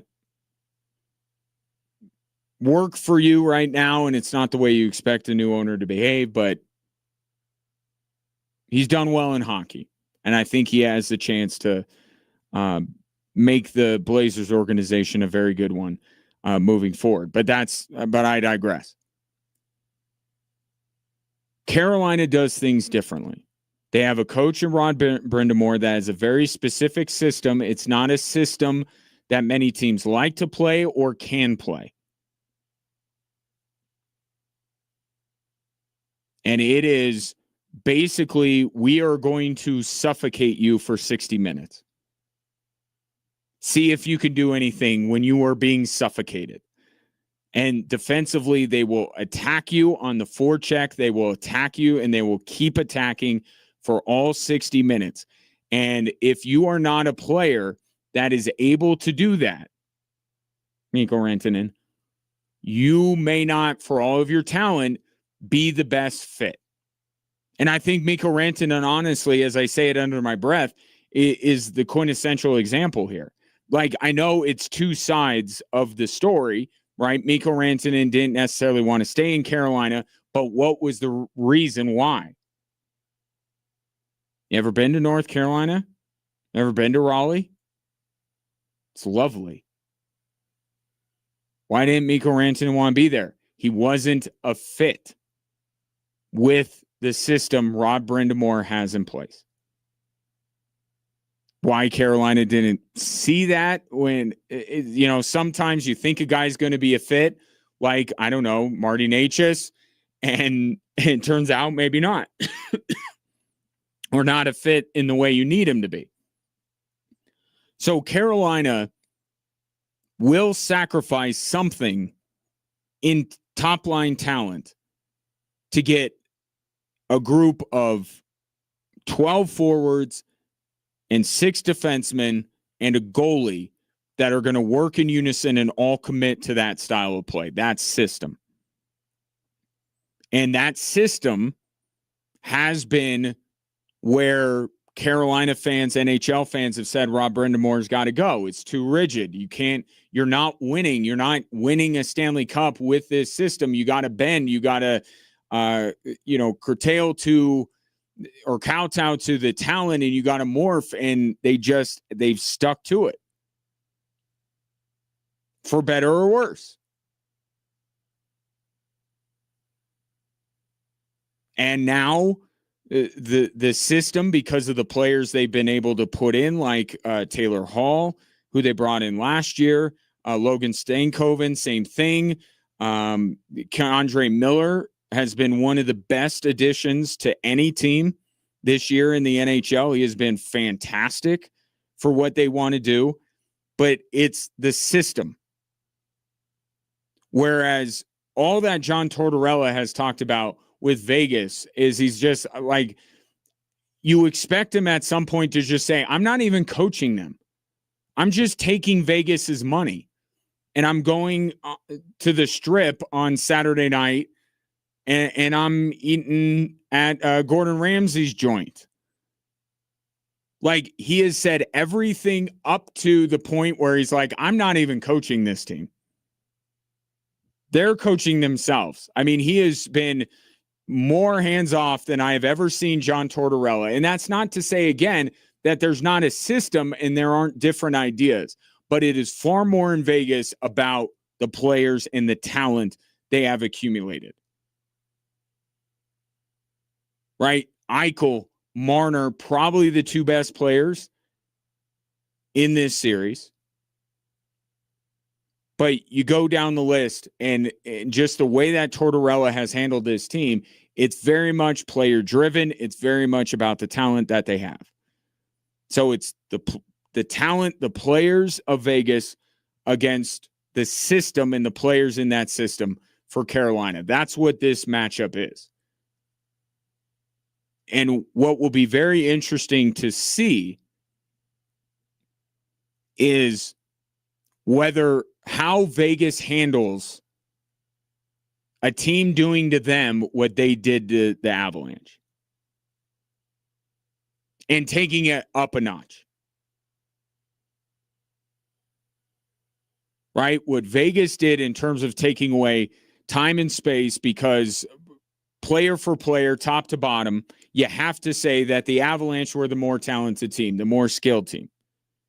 But Vegas, to counteract that, took away time and space and limited what that skill and speed and athleticism was able to do.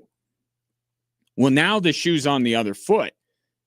Now you could say the more talented team is Vegas, and the team that wants more time and space for the Mitch Marners, for the Jack Eichels of the world. They want the time and space, and Carolina is going to try and take it away.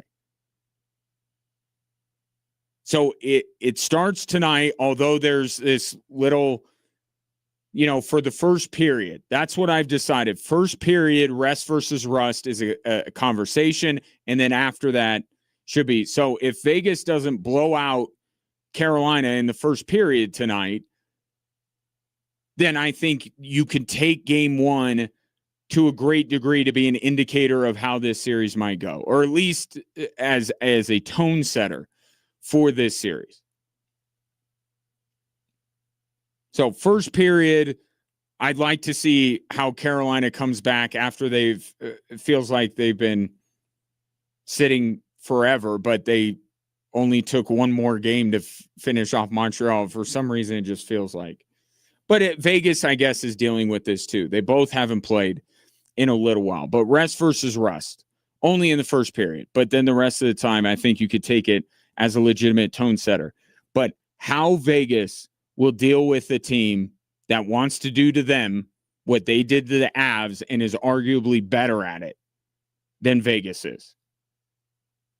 How does that play out? Because if this series is played on the terms of the Carolina Hurricanes and the style is Carolina's style. Vegas isn't beating Carolina at their own game.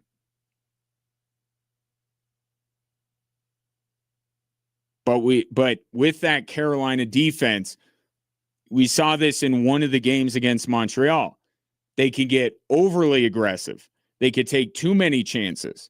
And a team like Vegas, we know this from the Avalanche series, they're certainly opportunistic, aren't they? Vegas can make them pay even more so than Montreal can.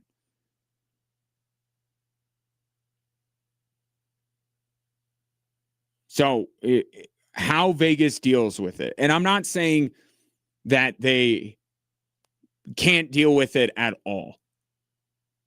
But do they find some room here to be able to showcase their top line talent where maybe they're more skilled than Carolina? They got to find it. It's not going to be plentiful, but can they find those margins that the Avalanche never could? The Avalanche just could not find consistently or even inconsistently the time and space, the ability to showcase what they could do. That game one coming up at 6.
Hello there. Welcome in. Glad to have you, whether you're listening on Extra Sports 1300, 740 KVOR, or you're watching the show anywhere you scroll.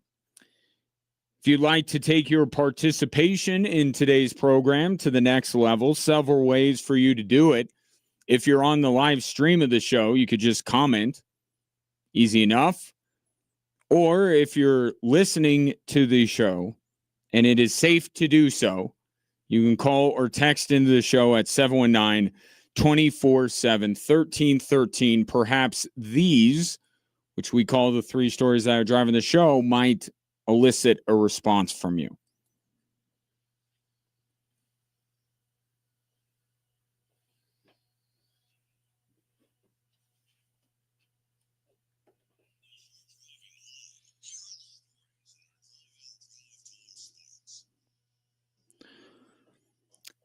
All right, we start with Chris MacFarland, general manager of the Avalanche, jumping ship and going to a division rival. Where have we heard this before? As MacFarland will now be in charge of the Nashville Predators, but all is not lost, because if we're talking about when Tim Connolly left, Calvin Booth took charge, that is not as good as Chris MacFarland leaving and Joe Sakic reassuming those duties, which, according to the Avs statement today, that's what's going to happen. Joe Sakic, the job he had when they won the Stanley Cup in 2022, will take back over those duties. But Chris MacFarland was good at his job. I thought he did more good for the Avalanche organization than bad. There's an incomplete here, and I think it's centered around the Mikko Rantanen trade. Whether the pieces he got in return and used that flexibility to get, I'm talking about Necas and Nelson, whether those are truly the right guys for those roles, I don't think we definitively know yet. Right now, it's not looking good. But I'll give an incomplete grade for that. And look, that will be his legacy. If this thing works out, we'll go back and we'll say, good on Chris MacFarland, and maybe Avalanche fans will miss him more than they seem to be missing him today. If Joe Sakic comes in and ships off Necas or Nelson, or they play again this year and disappear in the playoffs again, then you won't miss Chris MacFarland as much, or you'll miss him even less than you do right now. So I think time still has to pass a little bit here before we could truly judge everything that Chris MacFarland did. But with that last piece of business still not settled, I mean, this guy has made a flurry of moves. He's always tried to make the Avalanche better. He hasn't just sat on his hands and hoped good things would happen like other organizations that I don't need to mention by name. You know who they are. He has been proactive. Every year, he completely remade the goaltending room, and this team wouldn't even be getting swept by Vegas if it wasn't for the changes they made in goal. Could you imagine where the Avalanche would be if they would have kept Alexander Georgiev? And I understand Chris MacFarland brought in Georgiev, but the ability to swiftly acknowledge you made a mistake and correct it is the mark of a good general manager. So Chris MacFarland was a good general manager. He was not the guy I was discussing being gone, maybe needing to be gone, I should say. I did bring up that Nashville was sniffing around him, but it wasn't the guy that I pinned this season on and who I questioned their future with the Colorado Avalanche. But the bigger point here is, yes, Joe Sakic taking back over the team does, if there is any part of you that laments that Chris MacFarland is gone, it makes you feel a little bit better that Joe Sakic is going to have both of his hands on the wheel this upcoming season. But it has been a recent staple within ball arena that really good and talented and smart people who have the demonstrated ability to do the job are allowed to go the minute they want more money. And that is not a good thing.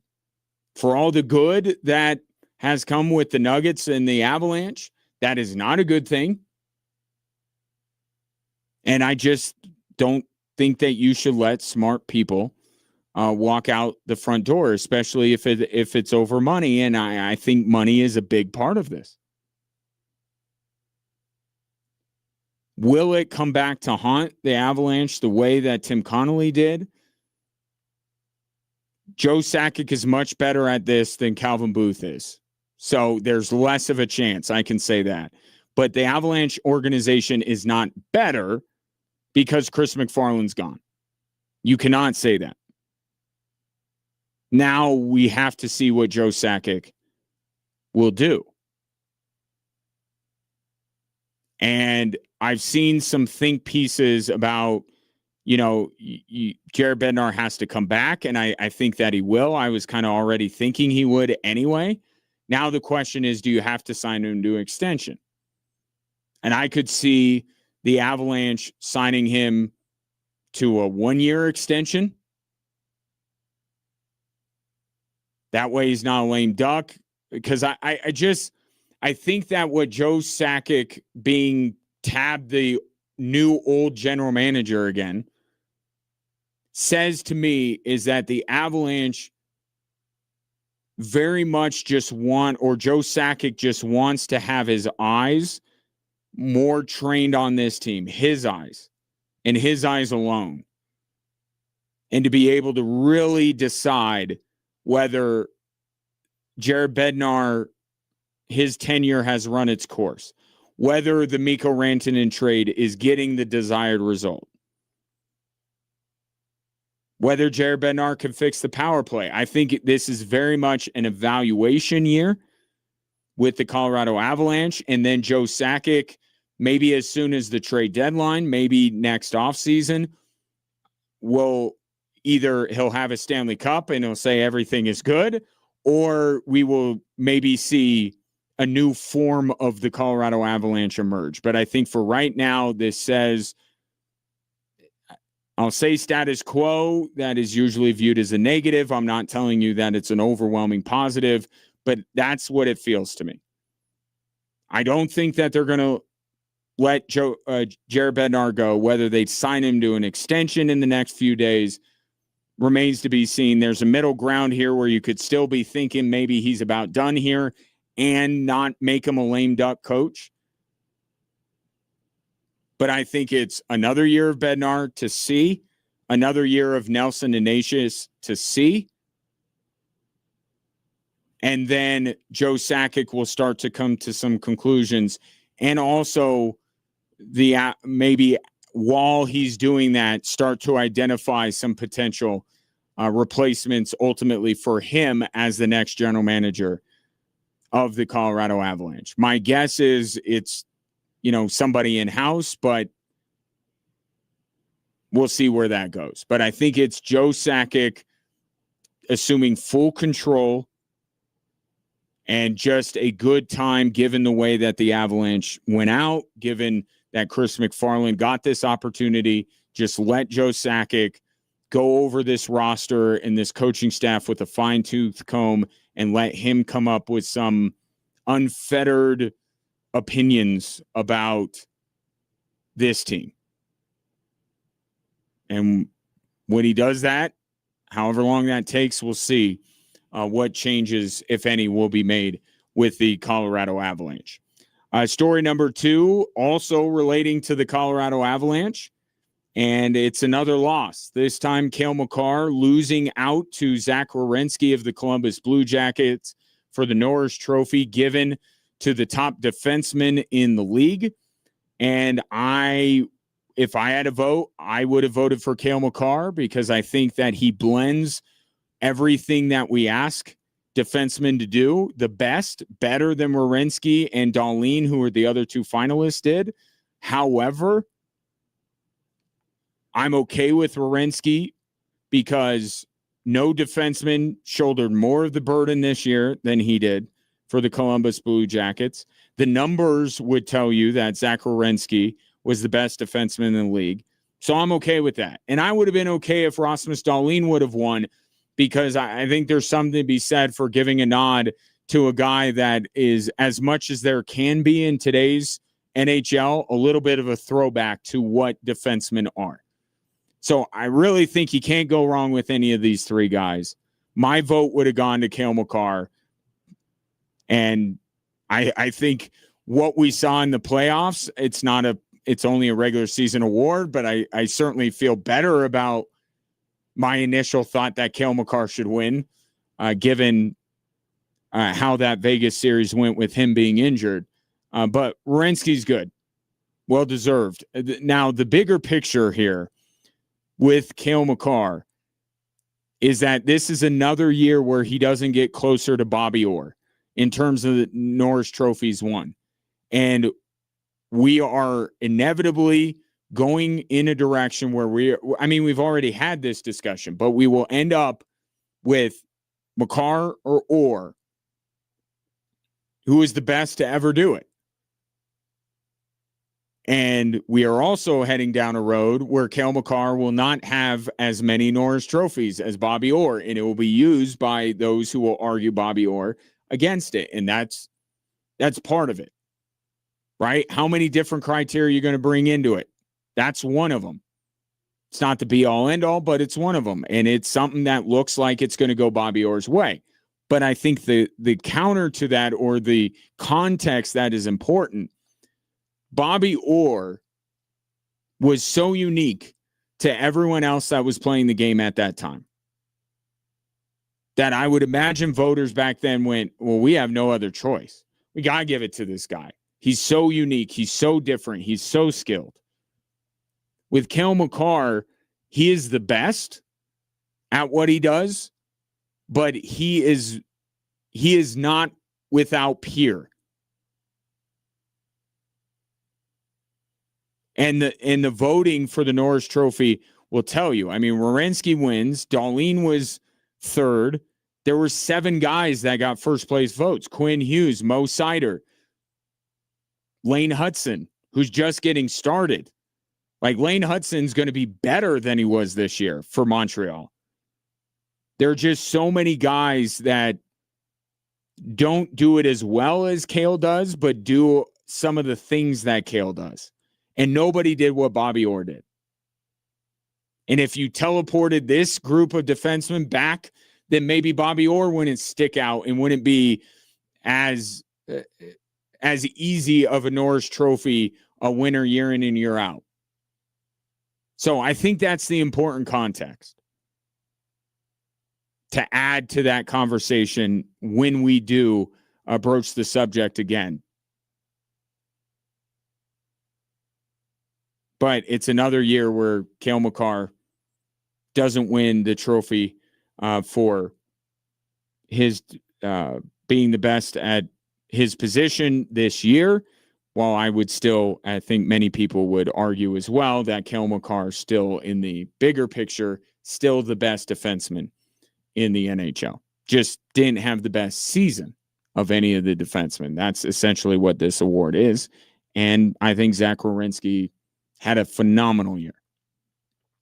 Story number 3, we move to the NFL, where the Denver Broncos, first it was the turf, then it was the practice facility. Now it's the Burnham Yard Stadium, and now they're just giving out $5 million raises for no reason. Handing Pat Surtain a $5 million raise for this year. Or at least that's the way it was presented when you get your information from Pat Surtain's agent to break the story. But what this is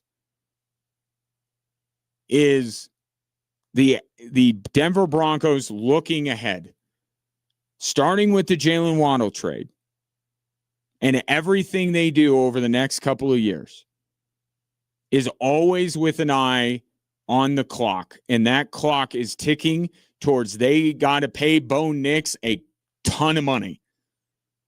So what this is not just here's $5 million. They're taking it from somewhere.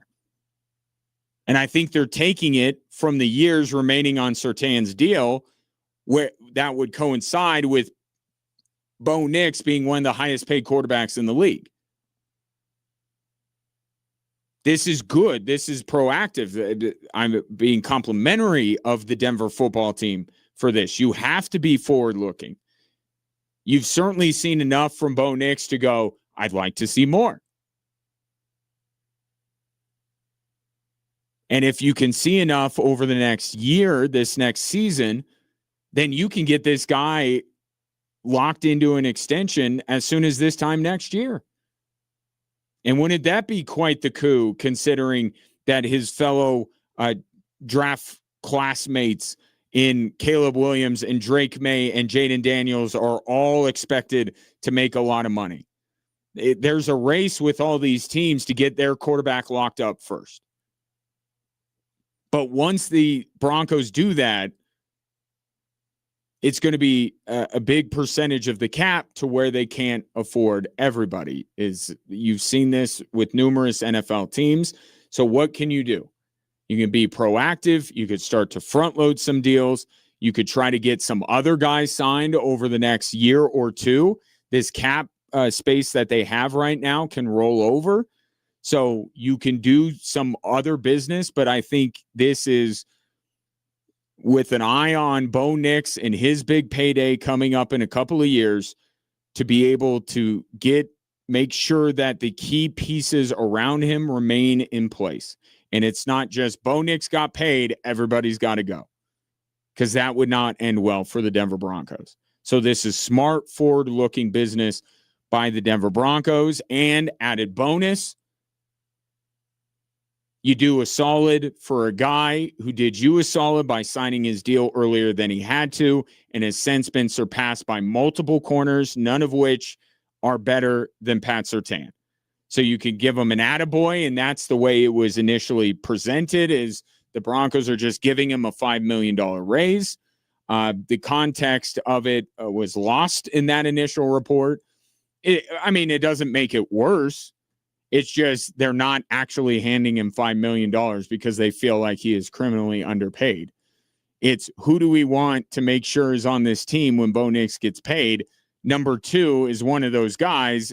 Let's pay him. And oh, by the way, it will make him feel good because now he moves. I think Mike Kliss tweeted this out. I think he was like 14. He was way down there. And now he's like the 4th highest paid corner in the NFL this year. He's the best corner, so you could argue he's still underpaid, but his salary is more on par with some of these other guys who recently signed contracts. So the best things that you can do, check multiple boxes, do multiple good things. Pat Surtain does deserve more money, but why is he getting this money? It's to make sure that the Broncos do their best to extend this window out that they believe they have with Bo Nix as their quarterback well into when he is a much richer man than he currently is. 719-247-1313. Take your thoughts on the 3 stories that are driving the show. We'll have more of this show next.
He's got ties. He's got socks. Why don't you give him a gift that really rocks? $5,000. Head to extrasports1300.com or kvor.com to enter our national top pop contest for a chance at $5,000 for your top pop. Sponsored locally by Papa Murphy's Pizza. We make it, you bake it. Sounds pretty good. I have found that I am ineligible to win this, or else I would be nudging my two boys to enter this.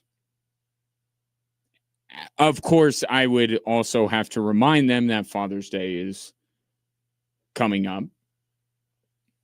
And also, I would have to be a completely different person because the best Father's Day gift that my kids can get me is not making a fuss. Don't want fusses. I'm good. I acknowledge that I am their father. That's good enough. As long as they call me dad on Father's Day, I'm good. That's the one thing. Don't call me Ryan. On Father's Day, I'm dad. That's it. That's all I need. Vegas and Carolina coming up at the top of the hour, or there's abouts. ABC is where you could go to check that series out. Yes, ESPN is running it. I know it'd be better if it were Turner, but that's the way it goes.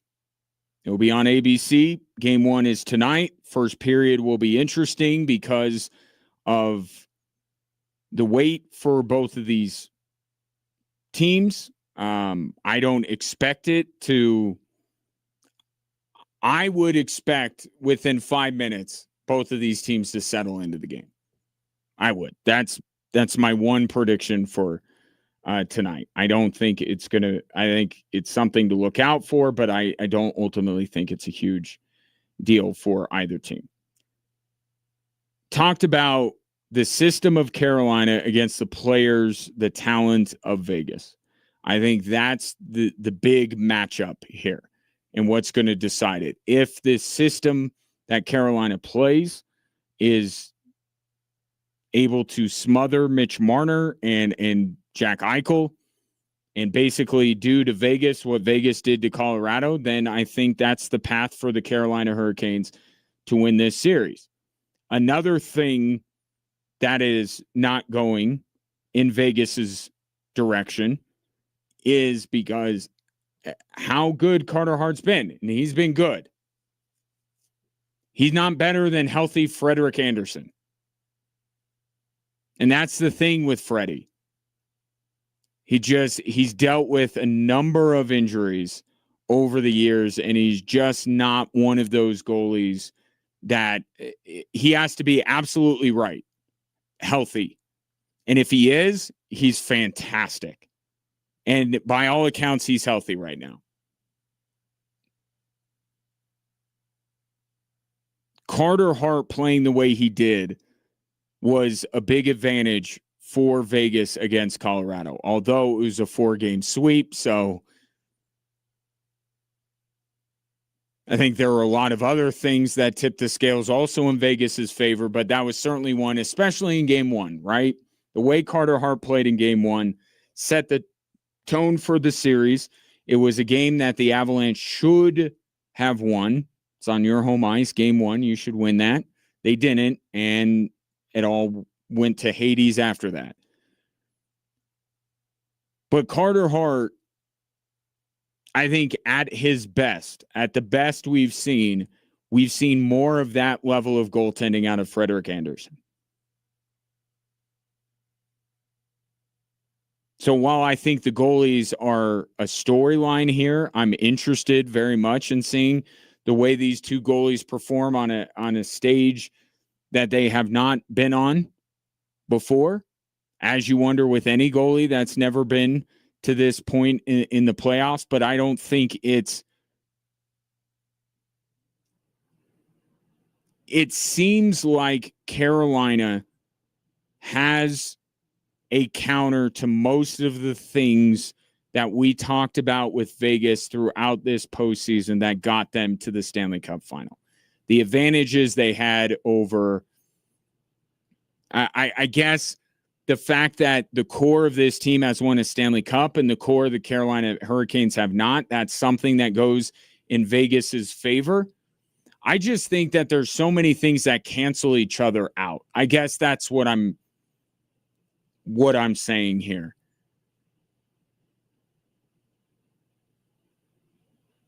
There's so many things that are even. John Tortorella, Rod Brind'Amour, Carter Hart, Frederik Andersen, the talent of Vegas, but this versus the system of Carolina. There's just so many things. And that's why I say this is a fascinating series, and I think it should be a good one.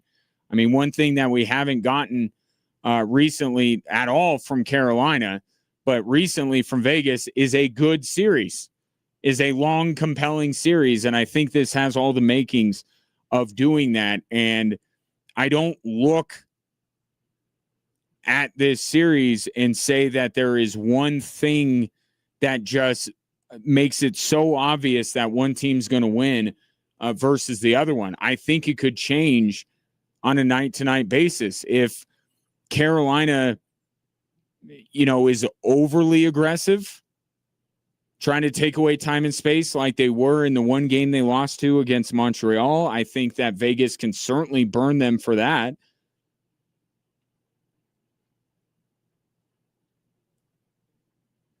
But the goaltending, I think if Carter Hart plays close to the level he did against the Colorado Avalanche, right? I think that's maybe where I go and say, do we 100% know with Carter Hart that he's going to be able to sustain that? Because there were long stretches of the Colorado series where they weren't even testing Carter Hart. If Carolina can, I still have the question that if Carolina puts pressure, constant pressure on Carter Hart, can he stand up and outplay his counterpart in Frederik Andersen? I think the way who Frederik Andersen is as a person and a goalie, this dude is just, if he's always mentally, as long as he's physically right, he is mentally right and he is unbothered. So no amount of pressure that Vegas can put on Freddie Andersen, I don't believe is going to make him crack. There's a tipping point of the amount of pressure Carolina can put on Carter Hart that I think makes him vulnerable. And I think that's, if you're rooting for Carolina, and who isn't, part-time producer of the program, DJ Michael, sent me a post on Instagram during the break that every state in the United States, every province in Canada is rooting for Carolina over Vegas. The only difference, or the only omission, Nevada. Every other state, every other province is saying go Canes.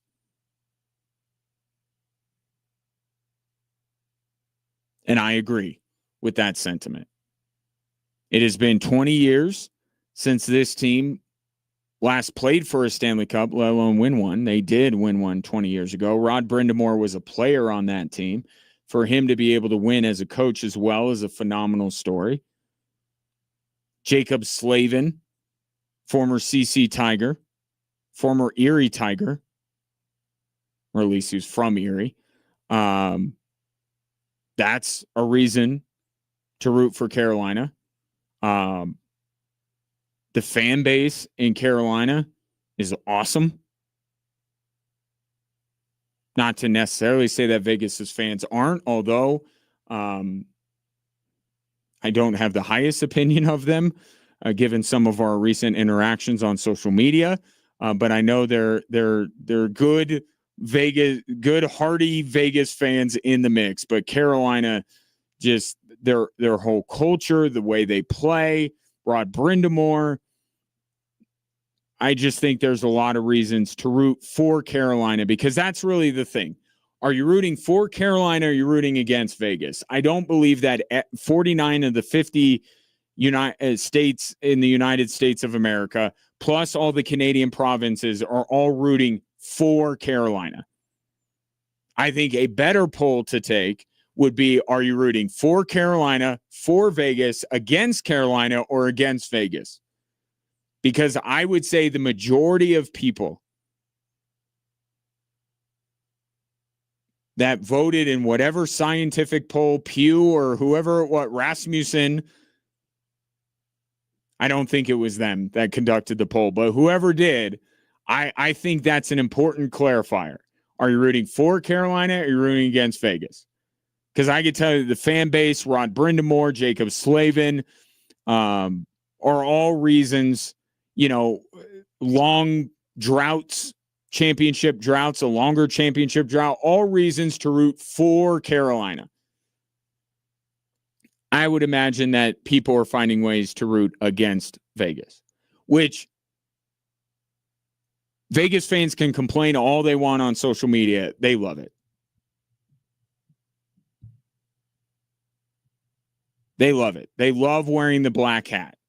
The place where it's gone that I think they get a little sensitive about is the Carter Hart thing, which, trust me, as a fan of the Kansas City Chiefs, I am telling you that you can root for your team to have success with Carter Hart in goal without being a full-fledged fan of Carter Hart.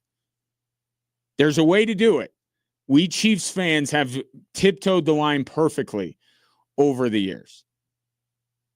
I did not buy a free four shirt, and I pointed out how ridiculous the Kansas City Chiefs looked by wearing those in support of Rashee Rice. So there's a way to do it. You didn't choose to bring in Carter Hart, but you can hope for the Vegas Golden Knights to have success, and it just so happens that Carter Hart is the goalie. You don't have to disavow your entire team. I'm sorry, I don't go that far. Vegas fans are, it goes back generations, Vegas Golden Knights fandom. Grandfather to father to son to grandson to great-grandson, the number of generations of Vegas Golden Knights fans in this country. It's just, put it up against any. Montreal, Boston.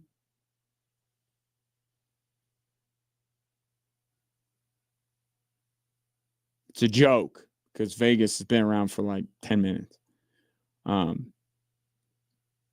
But I think Vegas, other than the Carter Hart thing, I think Vegas does embrace it. And they should. They wouldn't hate you if you weren't good. If you were circumventing the salary cap with constantly putting Mark Stone on LTIR for mysterious reasons, and you didn't, fire your coaches into the sun and deny Bruce Cassidy a chance at interviewing for other jobs. If you didn't do all of that, if you did all of this and you lost, then you'd be a punchline. Then you'd be a joke. You wouldn't be respected and nobody would hate you. They would pity you. That you would be the hockey version of the Cleveland Browns. You win. These moves work. What you do works. This constant, feelings are put to the side. Loyalties are only as good, or only as important if you're producing right now. That cutthroat mentality that Vegas has, if it's produce wins. And that's what people don't like. And I think they embrace it. But I think more people are rooting against Vegas than for Carolina. I'm just here to tell you that there are a lot of reasons to root for Carolina. And here's another one, too, if you missed this. Freddie Anderson is represented or was represented by Claude Lemieux. That was his agent. And he had for a guy that has been described as stoic, emotionless when he's playing hockey, showed some serious emotion when he tried to write about what Claude meant to him. So another reason to root for Freddie Anderson and the Carolina Hurricanes, because they and look, to be fair, Rasmus Anderson on the other side for Vegas, same deal. But to see an athlete pour his heart out like Freddie Anderson did makes him very easy to root for as well in a very, emotionally trying time as it is for a lot of people. And we can certainly empathize and understand that, being here in Colorado, what the loss of Claude Lemieux means and what he meant to the game of hockey. Game 1, Vegas, Carolina. And then tomorrow we got game 1 between the Knicks and the San Antonio Spurs. I like both of these matchups.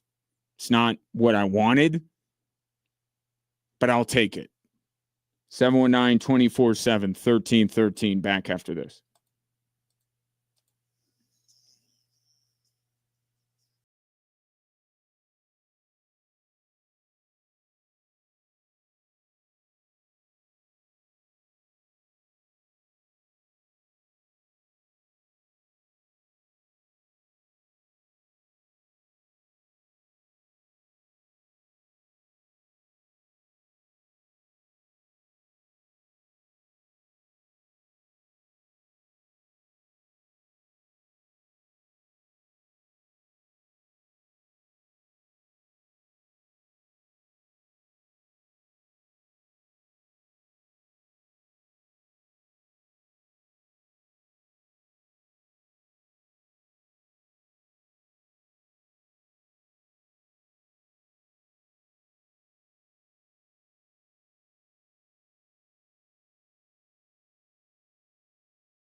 I know you can't wait to find out what the format of next year's NHL All-Star Game will be.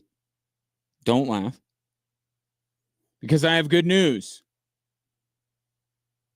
It's an international format.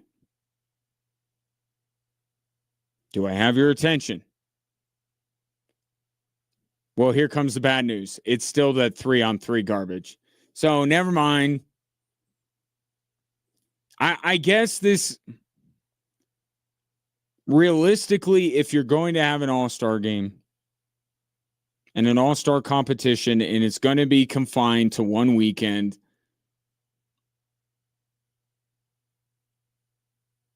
I mean, you could do it like the NBA, but even the NBA, as we have a second American team in there, I understand that it's very difficult to be able to pull off an all-star event in one day, right? And what happened with the Four Nations, it was beautiful and it was wonderful, but I don't know that the NHL wants to sign up for doing something like that every single year. And I don't know that right now the players are all in. Like, that's what we love right now. The NHL players wanted in the Olympics. They participated in the Four Nations.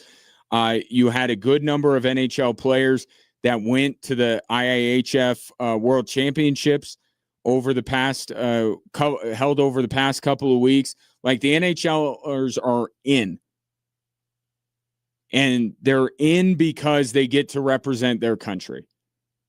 And you love to see that, the patriotism that's being shown by all of these players. And I understand why the NHL would go, is there a way for us to use that, but also make it meet our needs?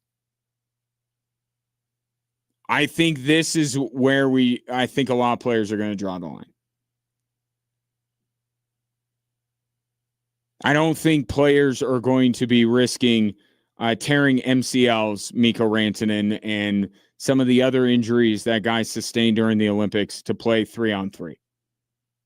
Even if you put their country on, they'll just say, let one of the younger guys do it. I don't think this is the way to get NHL players to be rabid about the All-Star game and be all in on it, and I don't think it's a way to get viewers.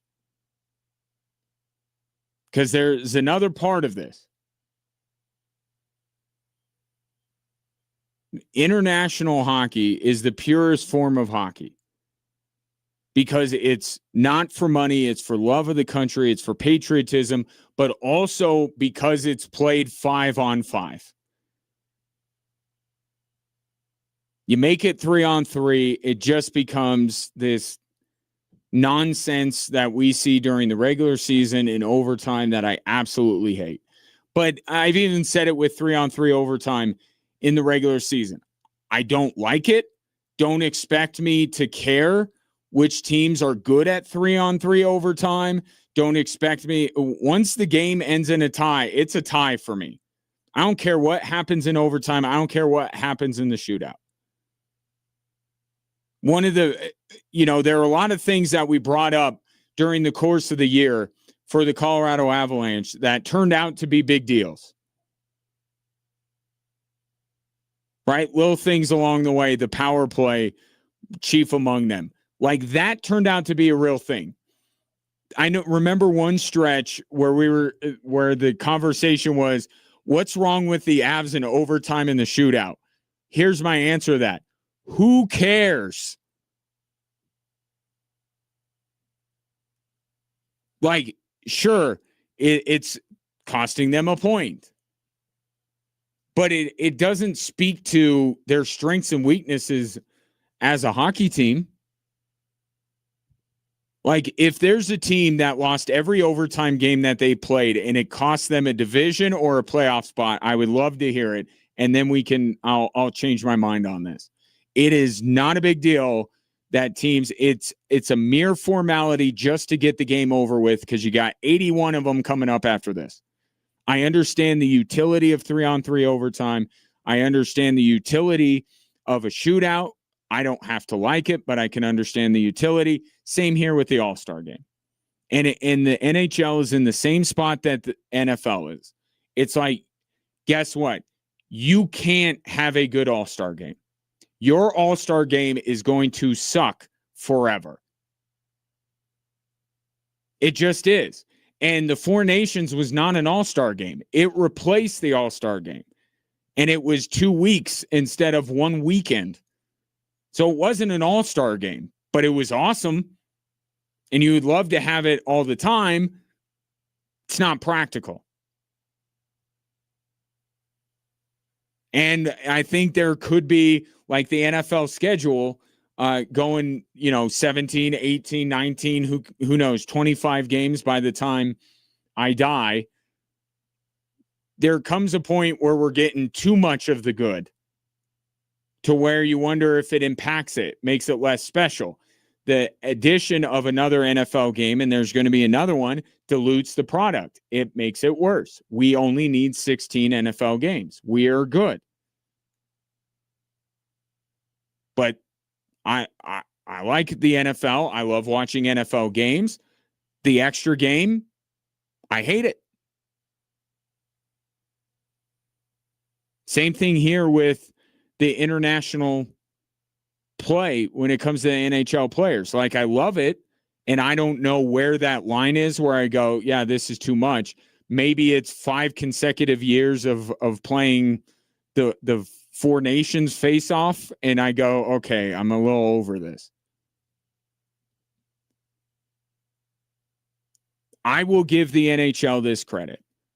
They cannot have a compelling All-Star game, just like the NFL cannot.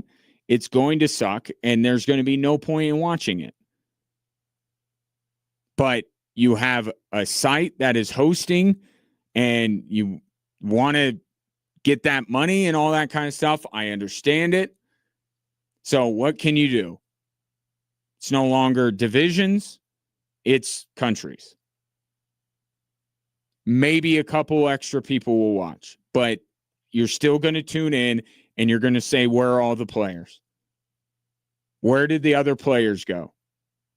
Are they in the penalty box? Where are they? Why are they playing 3-on-3? Why does this version of hockey suck?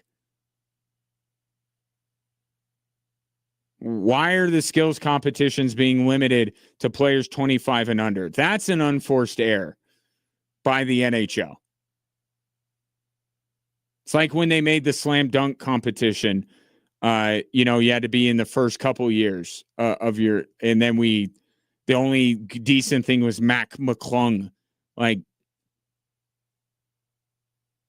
that's an unforced error. There's no reason for you to do that.